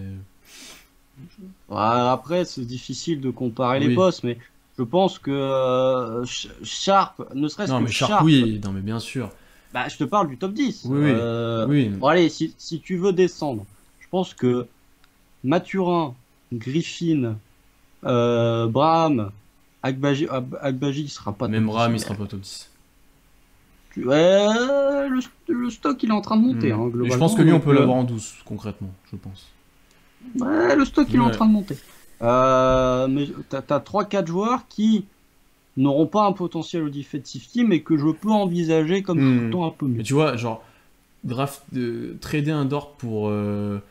Oui, Jabari shoot déjà. Oui, largement. Mais trader un Dort pour avoir un Sochan, non. Non, en fait. Toi, t'aimes pas. Bah non, je crois pas au tir, donc non, je prends pas. Ah ouais, c'est comme Tarizon, c'est comme Tarizon. Pierre ne veut que le tir. Ah non, mais c'est comme Tarizon, je crois pas au tir. Donc c'est bien, mais du coup, Dort il défend déjà bien. T'es méchant pour Tarizon. Après, la gestuelle joue. Je t'avoue. Ouais, mais bah regarde la gestuelle de Braham, elle est pas belle. Là, il y a un joueur. Elle est pas belle. Je réponds juste à un truc là que j'ai vu passer. Joe. Je suis pas Sam Presti, donc je peux pas t'assurer que c'est le cas, mais je pense que si Shuttlegram est dispo en 2, même s'il y a Sheldon Sharp, Presti s'en fout. Je pense qu'on prend le chat. Oui, bon alors moi. Alors, bonjour. Attends, j'ai pas fini. Si ce trade-up n'est pas trop possible, honnêtement, après en 12, je prends le joueur. Il n'y a pas énormément de profils qui me plaisent dans cette période-là. Griffin, s'il chute, je prends. Durain, s'il chute, je prends. Sinon, au final, tu vois, un Dyson Daniels que j'aimais moyen. Au final, quand je regarde les autres, je suis désolé. Non, 12, non, m'en fous. Après, Branham, je prends, honnêtement. Oui. Dieng, on vous en parle beaucoup. Je trouve ça haut. Je trouve ça trop haut. Et après, j'ai pas de profil que j'aime bien en fait. Je pense que. Agbaji. Ouais, c'est trop haut, 12. Bah, si tu veux un joueur à la Michael Bridges, 12. C'est trop haut, 12, ça me paraît haut. Mais un petit Mark Williams, là, le pivot qui s'est pas shooté. Ouais. Je crois c'est Mark. Pourquoi pas il a détruit Combine aussi, Williams, sur certains trucs. Genre, il touchait le cercle presque debout, un truc comme ça. Mais c'est pas Jalen qui a C'est Jalen Williams, mais lui, il sera 12, ça sera haut, mais il était annoncé second tour, et là, il sera presque premier tour sûr, qui joue à Santa Clara. Ousmane Dieng, j'aime bien, hein, mais 3, 4, 5, pour l'instant 5, il fait 20 kilos, c'est comme beaucoup, c'est là. Oh là là, il fait des vannes sur le truc. Non, mais même nous, on s'était trompé sur ça, donc on le dit, mais voilà. Et après, c'est un plus long terme, Dieng, j'aime bien le profil, mais c'est du long terme. Et Abaji, j'aime bien, hein, mais c'est trop 12, c'est pour ça, c'est trop. Mathurin, on aime bien, mais ça sera parti avant 12, et je suis pas sûr que je monte pour lui, pour ce profil-là. Wow. Scorer first, ouais... C'est dur, oui. C'est dur. Agbaji, ça dépend si t'estimes qu'il va être capable... Tu vois, si t'estimes qu'offensivement, il va être capable de se développer autant qu'un Michael Bridges s'est développé, moi, j'ai pas de mal à le voir en 12, hein. Parce que tu as déjà un plancher qui est quand même très très très solide. Je pense que le plancher de Agbaji est plus, ce serait vraiment un choix, plus solide que pour être compétitif, ça pour le coup. Tout à fait. Moi, je pense que le plancher d'Agbaji il est plus solide que certains gars qui seront pris en loterie. C'est sûr. En même temps, il a 22 ans, c'est normal, il est plus vieux, mais le plancher d'Agbaji, tu le mets dans beaucoup d'équipes, je pense qu'il ferait beaucoup de bien. Non, ensuite, moi je l'ai marqué en gros. Dans ma stratégie, dans mes notes, je ne veux pas de prospect à la con pas développé. Entre parenthèses, Daniels Dieng. Vous pouvez enlever à la Daniels, con, il est un peu plus développé quand même. Ouais. Enfin, oui, non, mais je suis d'accord avec toi, c'est brut. On veut aucun des deux, soyons honnêtes. Les confs de. Moi, Daniels, je suis en 12. Mais au final, quand je vois Kia. On en a parlé il y a une semaine. Ouais, mais après, je me suis penché sur Kia et en fait, il n'y a personne qui me plaît bien plus que lui, donc. Mathurin. Ouais, mais il sera parti. Pour moi, ces joueurs-là, Mathurin, il sera parti. On dit Mathurin ou Mathurin d'ailleurs ? Ça doit être Mathurin, je pense. Je sais pas. Kenneth Lofton Jr., c'est pas un profil NBA, je pense. On parle. Mais tu regardes, Dyson Daniels, il est pronostiqué pour partir en 9 aux Spurs. Ouais. Tu crois pas que les Spurs vont nous drafter ? Ça, c'est un joueur Spurs, ça. C'est vrai. Un joueur Spurs. Bon, bref, on verra. De toute façon, il peut encore se passer plein de choses. En termes de stratégie, je suis d'accord avec toi sur le fait que 12, 30, 34, ça sert à rien. Oui, d'ailleurs, pour le 30-34, si j'ai pas pu trader avec le 12, soit je trade up avec le 30-34 pour prendre un dernier premier tour, soit limite je trade down et j'envoie un pick. En fait, je donne le pick pour des trucs de futures années, un peu comme on a fait l'année dernière. Oh. Ça me choque pas parce que j'ai pas envie d'avoir trop de joueurs sous contrat de premier tour. Soit je stash, ce que ça j'aime bien. En mode, je prends un ou deux pivots en 30-34, on nous a parlé Nikola Jovic. Il y a Jovic que j'aime bien, il y a plusieurs Français, il y a des joueurs qui sont intéressants peut-être à stasher un petit peu, il y a des, tu vois, et en laisser un comme ça, tu t'enlèves ce problème de roster, et t'as quand même drafté un joueur potentiel. Et potentiellement aussi celui du deuxième tour, je le mets avec le deuxième two-way contract. Comme ça te enlève un roster spot, comme on a fait souvent. Voilà. Comme ça, t'es à jour à peu près sur mon nombre de joueurs. C'était juste pour finir sur ça. Ouais, ou alors moi je fais 30-34, je monte en 24-25 et je vais me chercher Walker Kessler. Ou là pour le coup de Jalen Williams, s'il est là. Là je veux. Oui, mais Walker Kessler, le mec. Non, mais là tu prends le plus. Est-ce que Walker Kessler, je l'ai vu 3 actions. Enfin, quand je regardais Jabari. Oui, c'est un monstre. Je regardais Jabari, il a échappé 4 ballons, j'ai fait. Mais oui, mais je m'en fous, le mec c'est un monstre, il tourne à 4-5 comptes par match sur une NCAA. Qu'est-ce que tu veux que je te dise? Et il commence à... Je crois que c'est lui qui commence à shooter un peu. Non, c'en est un autre. Comment il s'appelle? Vous me direz dans le chat, les experts draft, là, Lucas, je sais que t'es là. Il y a un pivot qui est une machine à contre et qui commence un petit peu à shooter de loin. Je crois que c'est Walker Kessler. Kamagaté, j'aime bien, ouais. Je vois là, typiquement à se tâcher un petit peu, ça peut être intéressant. Bon bref, c'est pas le pick 30 qui intéresse les gens qui sont présents ici, c'est le pick 12. Donc oui, moi alors ça c'est un truc aussi. Je le dis parce que voilà, je sens que je vais me faire taper sur les doigts par Joe. Je ne veux pas de Français dans cette draft. Je vous le dis. J'en ai marre de Théo Malédon et qu'on nous embête globalement avec Théo Malédon. Et que la seule chose quand on parle du Thunder globalement, c'est chez Gilius Alexander et Josh Giddey et en troisième c'est Théo Malédon. Donc, comme il n'y a pas... Alors, si c'est Victor, bon, bah, ça me va. Oui, Victor, moi, je veux bien faire une exception pour Victor. Mais je ne fais pas d'exception pour Ousmane Dieng, parce qu'en plus, le profil me plaît pas des masses. Et pour moi, le profil me paraît trop obvious pour être vraiment drafté par le Thunder. Après, en plus, pour le coup, Malédon, alors autant maintenant, ça s'est bien calmé et tout, mais il y avait une bonne hype Malédon au moment de la draft, quoi. C'était normal, parce que c'était un joueur très précoce, etc. Mais déjà avec Sarr ça allait un peu mieux, mais rien que ça, ça nous embêtait quand même. Enfin, c'est Sarr, tout le temps. Les gens sont venus nous insulter quand on l'a coupé. Les comptes qui sont plus généralistes, qui regardent moins les matchs et tout, forcément ils se posent des questions. Ils viennent, enfin, tu sais, tu débats avec eux sur ça alors qu'il n'y a pas de débat en fait. Enfin, c'est vite pénible alors que ça devrait être un kiff d'avoir des Français dans la franchise, mais en fait, vu où on en est et vu comment ils étaient utilisés, c'était chiant. C'est chiant. Voilà, tout à fait. Je réponds juste à un truc vite fait. Braham, alors que t'as Treman à développer, pour moi, Braham, c'est plus du 2-3. Mais je voudrais pas dire de bêtises. Mais pour moi, je comprends la question, honnêtement. Mais je pense que c'est pas. Je pense que c'est les des deux joueurs intelligents. Après, ensemble. c'est des qui aiment bien avoir la balle, c'est voilà, mais c'est pas. T'as besoin de joueurs comme ça, surtout au KC. Franchement, Treman, il a passé une bonne partie de sa. Non, attends, Braham, il fait 2 mètres et 2,19 d'envergure. C'est un 2-3, hein, franchement. C'est pas. Ouais, les deux ont beaucoup besoin de la balle en main, mais je pense que Braham, pour l'instant, est un joueur. On regarde pas First Team, Joe, on nous l'envoie, globalement, ce qui se passe. Mais je pense que Braham, actuellement, c'est un scorer first. Et qui petit à petit va commencer à connaître son rôle et se développer dans quelque chose. Il sera capable de scorer, mais il sera peut-être un peu plus off-ball, un peu plus catch. Mais ça, voilà, ça n'est que mon avis. Mais pour le pick 12, oui, moi je monte. J'essaye de faire 12, 30, 34. Alors après, je me suis posé la question, avec qui Ça, c'est la question, parce qu'on ne sait pas. Et moi, je vais même te dire, je suis même prêt à balancer du pick 2023. Parce que tu as 4 picks. Non, oui, je suis d'accord.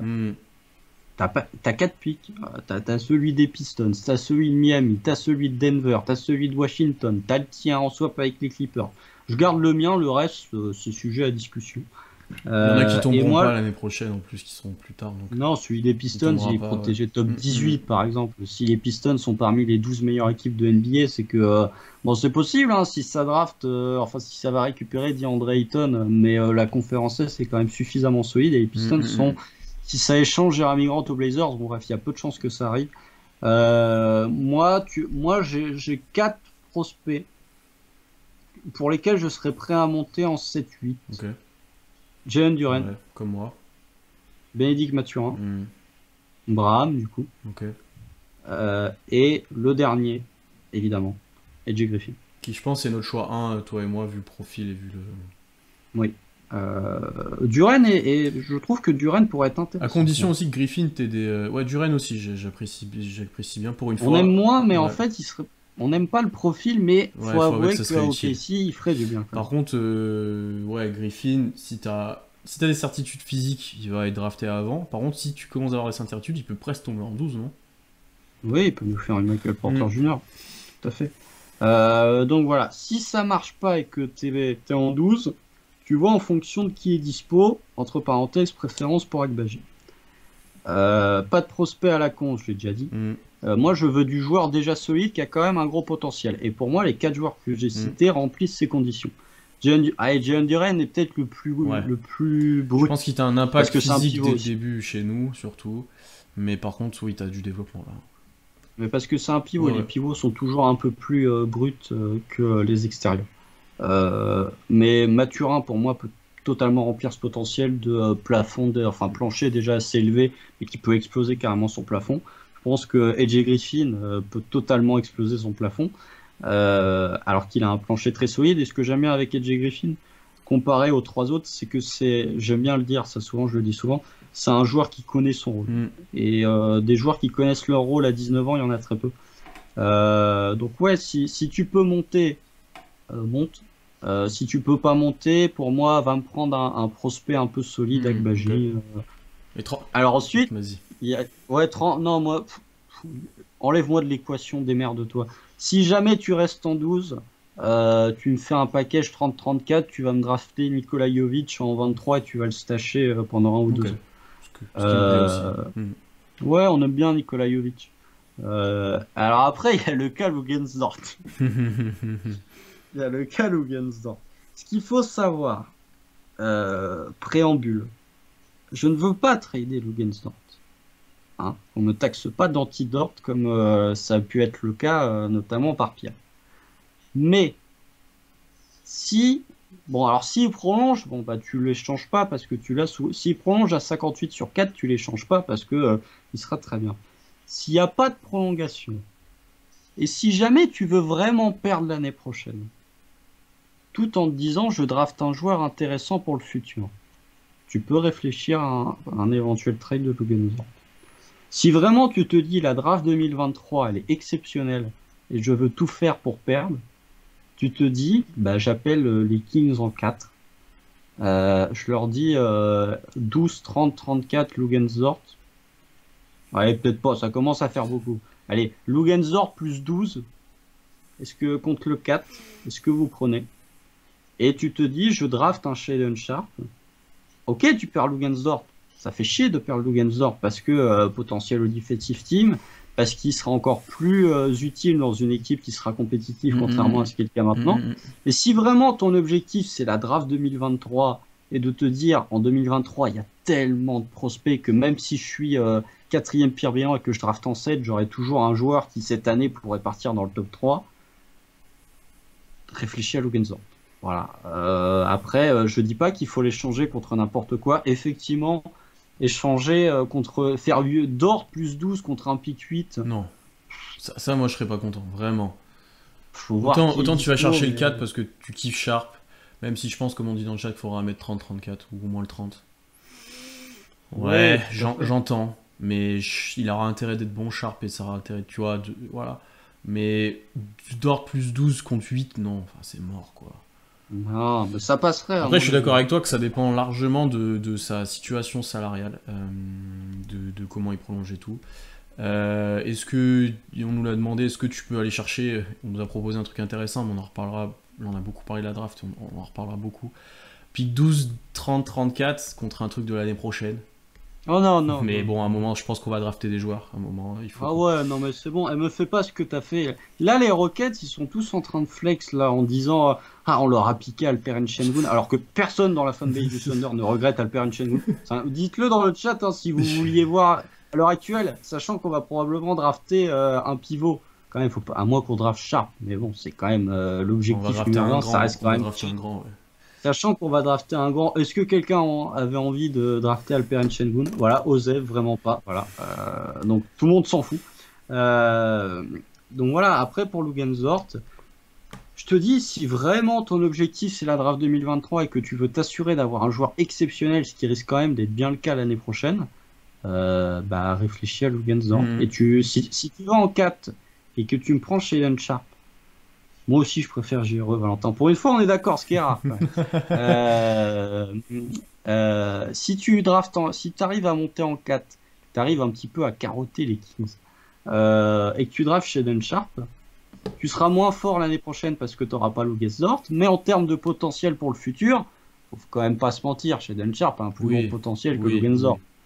Donc ça peut être un petit peu comme ce qu'a fait Memphis cette année en échangeant Jonas Valanciunas pour drafter Zaire Williams. Bon, ils ont fait une demi-finale de conf, je pense pas que c'était prévu à la base, mais un petit reculé pour mieux sauter. Tu t'assures d'être moins bon l'année prochaine parce que tu estimes que la draft 2023 est exceptionnelle, mais tu prends un joueur qui a plus de potentiel que celui que tu as échangé. Ça, je peux plus l'entendre que déjà ce qu'on me présentait il y a quelques temps, tu vois, où ça me parlait du 8 et du... Enfin, voilà. Mais ok. Je le ferai peut-être pas, mais je comprends la logique, surtout si l'autre il veut pas prolonger. Ah, t'as fait un sondage. Ouais, jusqu'au bout, j'ai fait un sondage. Est-ce qu'on regrette Şengün? Je sais la réponse. Bravo, mais tu vois, ça commence dans le chat de nous dire ouais, Dort c'est une pièce importante, il est underrated. Il y a une partie de moi qui pense ça aussi. Je mets pas de limite à Lou Dort en vrai, parce que chaque année j'ai l'impression qu'il progresse petit à petit, donc pourquoi pas. Dans un rôle qui lui convient mieux, pourquoi pas. Moi, je pense que regardez ce qui se fait autour. C'est vrai. C'est toujours bon de regarder ce qui se fait autour. Je ne dis pas qu'il y a un Lou Dort dans chaque équipe. Attention, hein. Je ne dis pas ça. Je dis juste que le profil de Luguentz-Dort, pour moi, hein, je l'adore. Hein. Attention, hein, me faites pas dire ce que j'ai pas dit. Je l'adore. Mais pour moi, le profil de Luguentz-Dort n'est pas aussi rarissime qu'on peut le croire si tu regardes que le Thunder. Et juste un dernier truc, si tu veux trade up, Luguentz-Dort est ton seul asset. Oui, ça c'est capable de bouger. Mais personne n'ira chercher, voilà. Luguentz-Dort est ton seul asset valuable en dehors de Shai Gilgeous-Alexander qui, ça vous pouvez le séquencer et le diffuser à tous ceux qui proposeront des trades de Shai sur Twitter. Comme ça fera un message, un public service announcement. Shai Gilgeous-Alexander aux yeux de Sam Presti est aussi intouchable que Jason Tatum l'est aux yeux de Brad Stevens. Voilà, c'est clair, comme ça, net, il ne bougera pas, point barre. Guidi intouchable. Qui est considéré comme intouchable. Et Treman? Non, il est pas intouchable. Tu peux le considérer de envoyer un Treman plus un pic contre autre chose? Non. Ok. Non, je te pose la question, je le ferai pas non plus, mais... T'as vu une saison de Treman, la saison, elle était quand même globalement satisfaisante. Ok. Cite-moi 5 meilleurs free and D que Dort. En fait, Dort, pour l'instant, surtout la partie free est pas exceptionnelle. Ouais. Et moyenne. Michael Bridges, déjà. Attends, c'était dans le chat? Oui, c'est dans le chat. Bridges. Michael Bridges. Marcus Smart. Marcus Smart est meilleur que Dort actuellement, c'est sûr. Ouais. Ah bah oui, Lady Boy. Oui, non, là, il est meilleur. C'est bon. Alors attends, qu'on se refasse la liste des équipes NBA. Attends, et là, faut faire tous les rosters. Là, franchement, c'est à Dallas, je suis pas sûr qu'on ait un meilleur. Il y a des meilleurs tireurs, mais en défense, non. Desmond Ben, on nous dit. C'est pas un Hunter, ouais. Non, n'exagérez pas. Middleton. Tu sais que j'allais dire Andrew Wiggins, moi, en plus. Après, c'est plus qu'un Fuendi, Andrew Wiggins, quoi, tu sais. Middleton aussi. Oui, c'est pour ça. Je connais à un moment. Max Strus. Jalen Brown. Oh non, Je rigole. Fais gaffe, hein. Je rigole. Non, Max Strus. Du 8. Ouah. Je suis désolé. 41% à 3 points de loin sur la saison. Grant Williams, Grant Williams 20 fois. En vrai, mais Grant Williams, c'est un poste 4, mais c'est pas vrai. Ouais, c'est un Fuendi dans le rôle. Ouais, c'est un Clé, oui, Clé. Okay, d'accord. Oladipo, c'est pas un Fuendi, faut pas abuser non plus. Non, il est mauvais en plus. Est-ce que... Caruso est un meilleur... Lonzo Ball est un meilleur Fuendi que oui. Il y a des gens qui nous vendront Herbert Jones. Non, pas encore, mais je pense peut-être. Peut-être, ça sera... on n'est pas des haters, il faut à un moment, il faut se poser la question. Et les gens dans le chat ont dit les mêmes que nous, on a repris vos propositions souvent en plus. Allez, on va dire, il y en a deux qui sont sûrs, c'est Michael Bridges et Marcus. Ouais, les autres, c'est bon. Vous voulez. Lonzo Ball, je suis désolé. c'est un meilleur Suendi que Dylan Brooks, lol. Je suis désolé, Lonzo Ball, c'est un meilleur Suendi que Lugensdorf. Faut quand même pas déconner.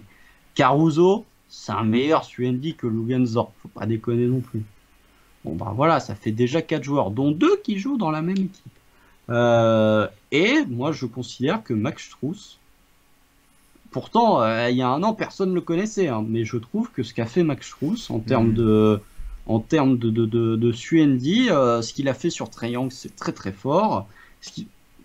Contre les Mavs, mais ça c'est de la culture de l'instant. Enfin, il y a un moment où Michael Bridges, ça reste un joueur quand même très très fort. Ça reste un joueur quand même très très fort. Et c'est pas parce qu'il a fait une mauvaise série où globalement tout Phoenix a coulé que forcément faut le rabaisser. Donc bref, enchaînons. Dernière partie, tu avais fini sur la draft et les trades ou tu avais d'autres propositions de trade ou autre? Non, j'avais pas d'autres trucs. Je pense qu'on n'est pas très... Si, un autre truc, ne pas drafter du coup parce qu'il y a machin ou machin, ça fait un peu le lien avec Lugensdorf. Tu vois, si jamais tu as encore Lugensdorf et que tu drafts Shuttlegram en 2 et que par miracle tu as, je sais pas, un Mathurin, un Agbaji, un Braham qui est encore dispo en 12, draft-le si tu considères que c'est le meilleur profil. Pareil pour Sochan avec Beijing par exemple. Ouais. Et moi, après, juste les profils, si on descend un peu plus bas dans la draft avec les 30-34, qu'on remonte un peu, du Fluendy, peut-être un pivot si on n'a pas pris un, honnêtement, c'est des bons moments pour essayer un pivot ou un intérieur type JRE, type, voilà, tu pourras développer, quoi. C'est là où je le tenterai. Ok, on va parler maintenant de nos rotations, ce que ça donnerait un petit peu. Ah, t'as même pas fait les trades et la free agency. Bah, free agency, non, on n'en fera pas. Et trade, t'as une idée? Bah non. Voilà. Moi je pensais que t'allais avoir des idées, je comptais sur toi pour. Je vois pas qui j'ai envie d'aller chercher, on n'ira pas chercher de replayer, on n'ira pas chercher de stars. Je sais qu'on le fera pas. Il n'y a plus trop de contrats absorbés, puis du coup on pourra plus après. Enfin, je vois pas de cap. Donc, non, honnêtement. Non. Pour moi, Free Agency, alors déjà, je ne vois pas qui signer et j'ai pas envie de signer des gens parce que tu as déjà trop de cas à gérer. Ouais, c'est pour ça aussi, on a déjà dû couper des joueurs parce que des jeunes accessoirement. Donc non, n'allons pas chercher des joueurs qui seraient juste un renfort que tu utilises plus ou moins et qui brident un peu les autres. Non. À un moment, trop de talent, tu le talent aussi. C'est pour ça que je te disais, moi, maximiser sur tes jeunes et un groupe réduit. Ouais. Le coach, on va voir déjà l'année prochaine et on aura un podcast sûrement cet été et autres, on en a parlé souvent, donc on verra. Arrêtez avec mon micro, ça fait 2 ans qu'on fait des lives et des podcasts, il a toujours bien fonctionné, ça y est. Oh là là. Allez, parlons rotation, parlons de ce que tu veux de mettre en place. De mon côté, mon 5 majeur, chez Guidi Dort, le pick 2. Le gars, ah ouais, toi tu t'es pas le gars se fait pas chier. Moi j'ai fait des scénarios différents. Allez, bah, Chet ou Jabari si tu veux. Ce qui change pas énormément de choses. Si, j'ai fait 2 options après. Beasley en 5, dans le 5 majeur. Direct. Ensuite, sortie de banc, Treman, le pick 12, ou le pick si on est monté 7-8. Je pense que est-ce que ça sera pour si c'est Jay Griffin, est-ce que c'est Daniel, est-ce que c'est Mathurin, voilà, mais il sera là. C'est Ousmane Dieng, on va monter en 8 pour Ousmane Dieng, on va tout casser le soir de la draft. Poku, Kenrich, Muscala, ça c'est mon banc. Hors rotation du coup, Malédon, Wiggins, Robbie, Favors, je le mets hors rotation, mais ça fera comme l'année dernière où des fois peut-être il jouera selon le profil d'équipe. Il peut être intéressant notamment si tu as Chet en termes de vétéran dans le profil à côté de Chet en intérieur traditionnel, ça peut être intéressant. Je préfère voir Chet développé par Muscala que par Favors. Je suis d'accord, non mais en termes de complémentarité, pas en termes de conseil entraînement, tu vois. Ouais, parce que sinon... plus potentiellement le pick 30 ou peut-être un two-way qui sera sur le banc. Waiter, c'est le two-way du second tour, ça c'est à voir ce qu'on en fait. Voilà, rotation simple. T'as oublié quand même. Qui ça? JRE. Ah oui, j'ai oublié JRE. Et voilà. J'ai oublié JRE, bah tu... Non, t'as carrément déjà... Ça, j'ai oublié, complet JRE. Ah, tu le mets quand même dans la rotation. Tu lui donnes quelques minutes. Voilà, tu mets Muscala devant JRE. Voilà, il y a des mais gens qui... Muscala, j'aimerais bien le voir jouer, effectivement, mais... Voilà, oui, c'est vrai que j'ai oublié JRE, mais tu lui donnes des minutes. Du coup, quand même, mon objectif, c'est d'avoir au max 2 minutes avec Shea, Guidi et le pick 2. Jabari ou Chet. Toi, t'inclus vraiment pas Sharp, quoi. Non, parce que je Pour moi, respecte, faut l'inclure. je respecte ce que j'ai dit avant. Mais je Ouais, sais que c'est une effectivement. possibilité, je serai content si on l'a, ça veut dire qu'il sera bon. Mais aussi, je veux des moments juste Shea et le pick 2, ou juste Guidi et le pick 2, ou si c'est Sharp, du coup, pour le coup, juste Sharp. Si c'est Paolo aussi, juste du Paolo, des fois, ça peut être intéressant. Juste pour voir ce que ça donne. Ensuite, poste 5, ça tourne beaucoup. Bah, en plus, j'avais oublié Jireux, donc pas mal de rotation. Ici, c'est Chet qu'on prend en 2. Est-ce que, par intermittence ou juste quelques minutes parfois, le mettre direct tout seul en 5? Est-ce que c'est trop tôt? Est-ce que Oh ça se non, fait? non, c'est pas lui faire un Je sais cadeau. pas. Est-ce que tu lui fais quelques minutes quand même? Je sais pas. C'est Non. une interrogation que je me pose. Ça dépend comment il réagit au match et à l'impact physique. C'est juste ça. Est-ce que si on voit que c'est trop dur? Non. Si tu vois que ça peut être possible, tu le tentes, mais c'est juste, voilà, c'est juste ça. Pour moi, Jabari, tu peux le tester en 5, là où Chet, tu peux pas. Physiquement, ça dépend des matchs. Effectivement, si t'as Karl Anthony Towns en face, bon, bah, tu peux le mettre 5 parce il subira moins l'impact physique que si c'est Joel Embiid. Mais pour moi, en termes de NBA ready au poste 5, là pour le coup, je suis prêt à avouer que Jabari, de par son physique, est plus NBA ready à jouer au poste 5 que Chet. Mais tu vois, dans la projection, je vois moins de Jabari 5 parce qu'il protège encore moins le cercle et tout, tu vois. Ouais. Alors, faut voir. Mais du coup, oui, tu as ça comme rotation. Classique.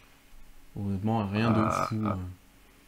Moi, du coup, je me suis quand même fait un peu chier. J'ai fait des minutes? ramifications en fonction. Non. Non, en fonction de la J'exagère draft. pas. J'ai fait, oui, en fonction de qui tu prends. Bon, si tu prends Chet ou Jabari, ou Banchero, ça marche aussi. Guidi chez Dort, Chet, Jabari, / Banchero, Base. On a le même 5 majeur. Treman, le mec que tu prends en 12, donc moi là j'ai mis un 4. Le scénario vraiment idéal. Mon 5 majeur, genre tout se passe bien à la draft, tout ce que je viens de dire, on prend les joueurs qu'on veut, les joueurs qui sont dispo, etc.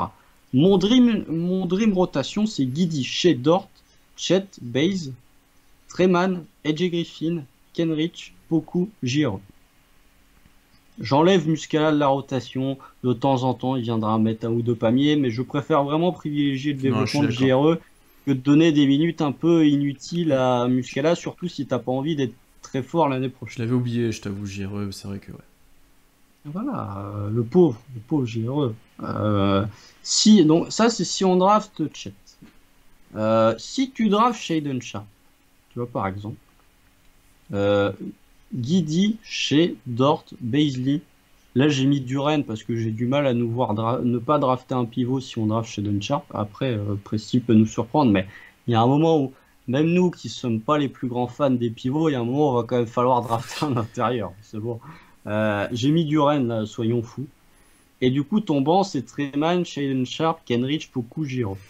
Donc voilà. Je t'avoue que mettre Duren et la raquette Duren Bazley en termes de spacing, ça va être compliqué. Mais voilà. Tout ça pour dire que si on draft Shaedon Sharpe, moi j'ai bien envie d'avoir Duren je derrière mets en aussi. Je t'avoue que si on draft Sharpe. Ouais. Si on draft Shaedon Sharpe, pour moi au début je le mets en sortie de banc. Comme j'ai dit, je suis envergure, je te fais des minutes où je mets Dort au poste 4, poseur d'écran, et avec Duren qui est tellement énorme physiquement qu'il va être capable en fait de compenser la petite taille de Dort au poste 4. Et du coup, mon projet de jeu, toi tu l'as un peu expliqué, pour moi c'est full clé du camion en attaque à Guidi et Haché, dans le 5 majeur. Tout le reste, ça défend et ça essaye de rentrer ses paniers, notamment à 3 points. Et pour ce qui est, même un Shuttlegram, si on draft un Shuttlegram, j'ai pas envie de lui donner sa quinzaine de tirs par match. Non, elle prend pas 15 tirs. Elle prend pas 15 tirs, Chet.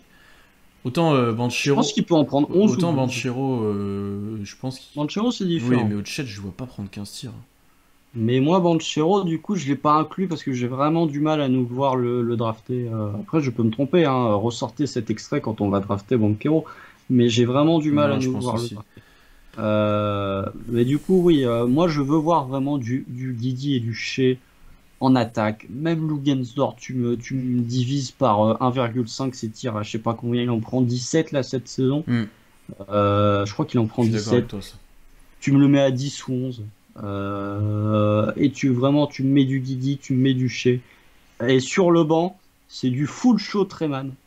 Un petit peu de Poku aussi, mais voilà. C'est du full show Treman et ton gars drafté en 12, si c'est un Bénédicte Mathurin, si c'est un AJ Griffin, peut-être un peu moins si c'est un AJ Griffin, mais si c'est un Mathurin ou si c'est un Braham, les deux là en attaque, ça doit rider ton bench de malade. Et un petit truc que j'aimerais voir quand même, c'est, tu vois, là, on en a parlé, vu que j'ai évoqué Jalen Duren, on a beau ne pas aimer le profil, un pick and roll Josh Giddey ou chez Gilgeous Alexander avec Jalen Duren en poseur d'écran et qui va vers le panier, C'est ça, là. c'est que ça va être autre chose que JRE et Roby. Ça va être autre chose en termes de... Parce que Guidi a pas de cible aller ou pas. Pour l'instant, il fait que des passes à terre haute, là, imaginez. Juste... Ouais, donc oui, tout à fait. Faut que Dort doit vraiment devenir un SUND complet la saison prochaine. Et ben Constant, je trouve qu'on a été plutôt d'accord sur quand même pas mal de points. Mais ça arrive de plus en plus. Tu vois, on est de moins en moins en désaccord. Tu vois, là, au final, sur cette draft, on a quand même tu vois, des trucs qui sont pas mal.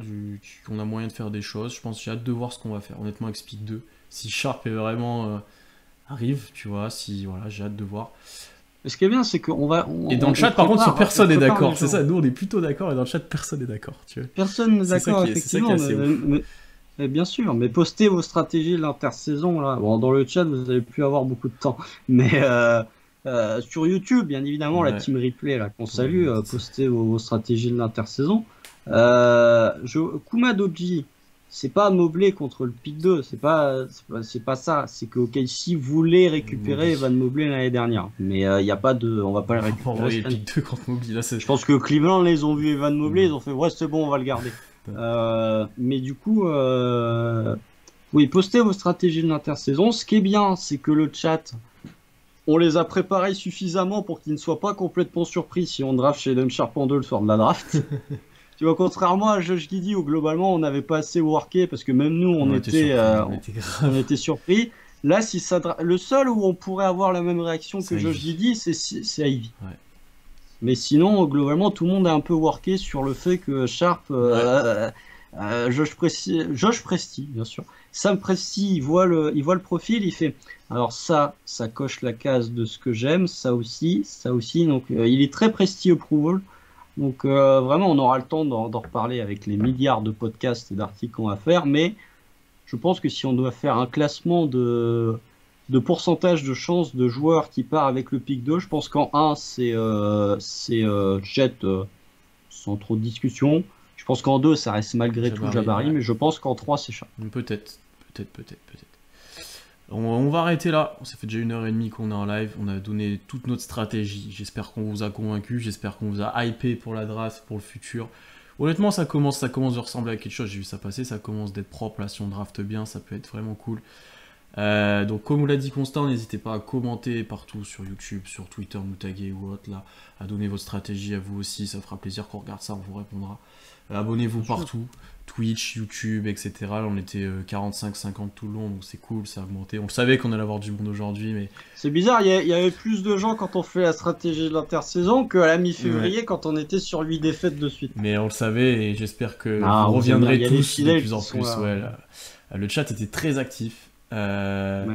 Donc à bientôt, comme je vous l'ai dit, abonnez-vous partout, on se retrouve très vite, là on va enchaîner pas mal de contenu sur la draft, donc suivez ça de près, faites-vous... Il y aura peut-être, mini spoiler, si j'ai pas trop la flemme, il y aura des articles qui ont déjà été écrits sur le site qui auront un petit coup de lifting. Mais ça c'est vraiment, ne prenez pas ça comme argent comptant. Si j'ai pas trop la flemme... Même moi je suis pas au courant. Donc... si, je te l'ai dit, il y a un petit classement, un petit top 20 des performances individuelles qui a été sorti au début du site, qui est sont globalement dégueulasses à relire aujourd'hui.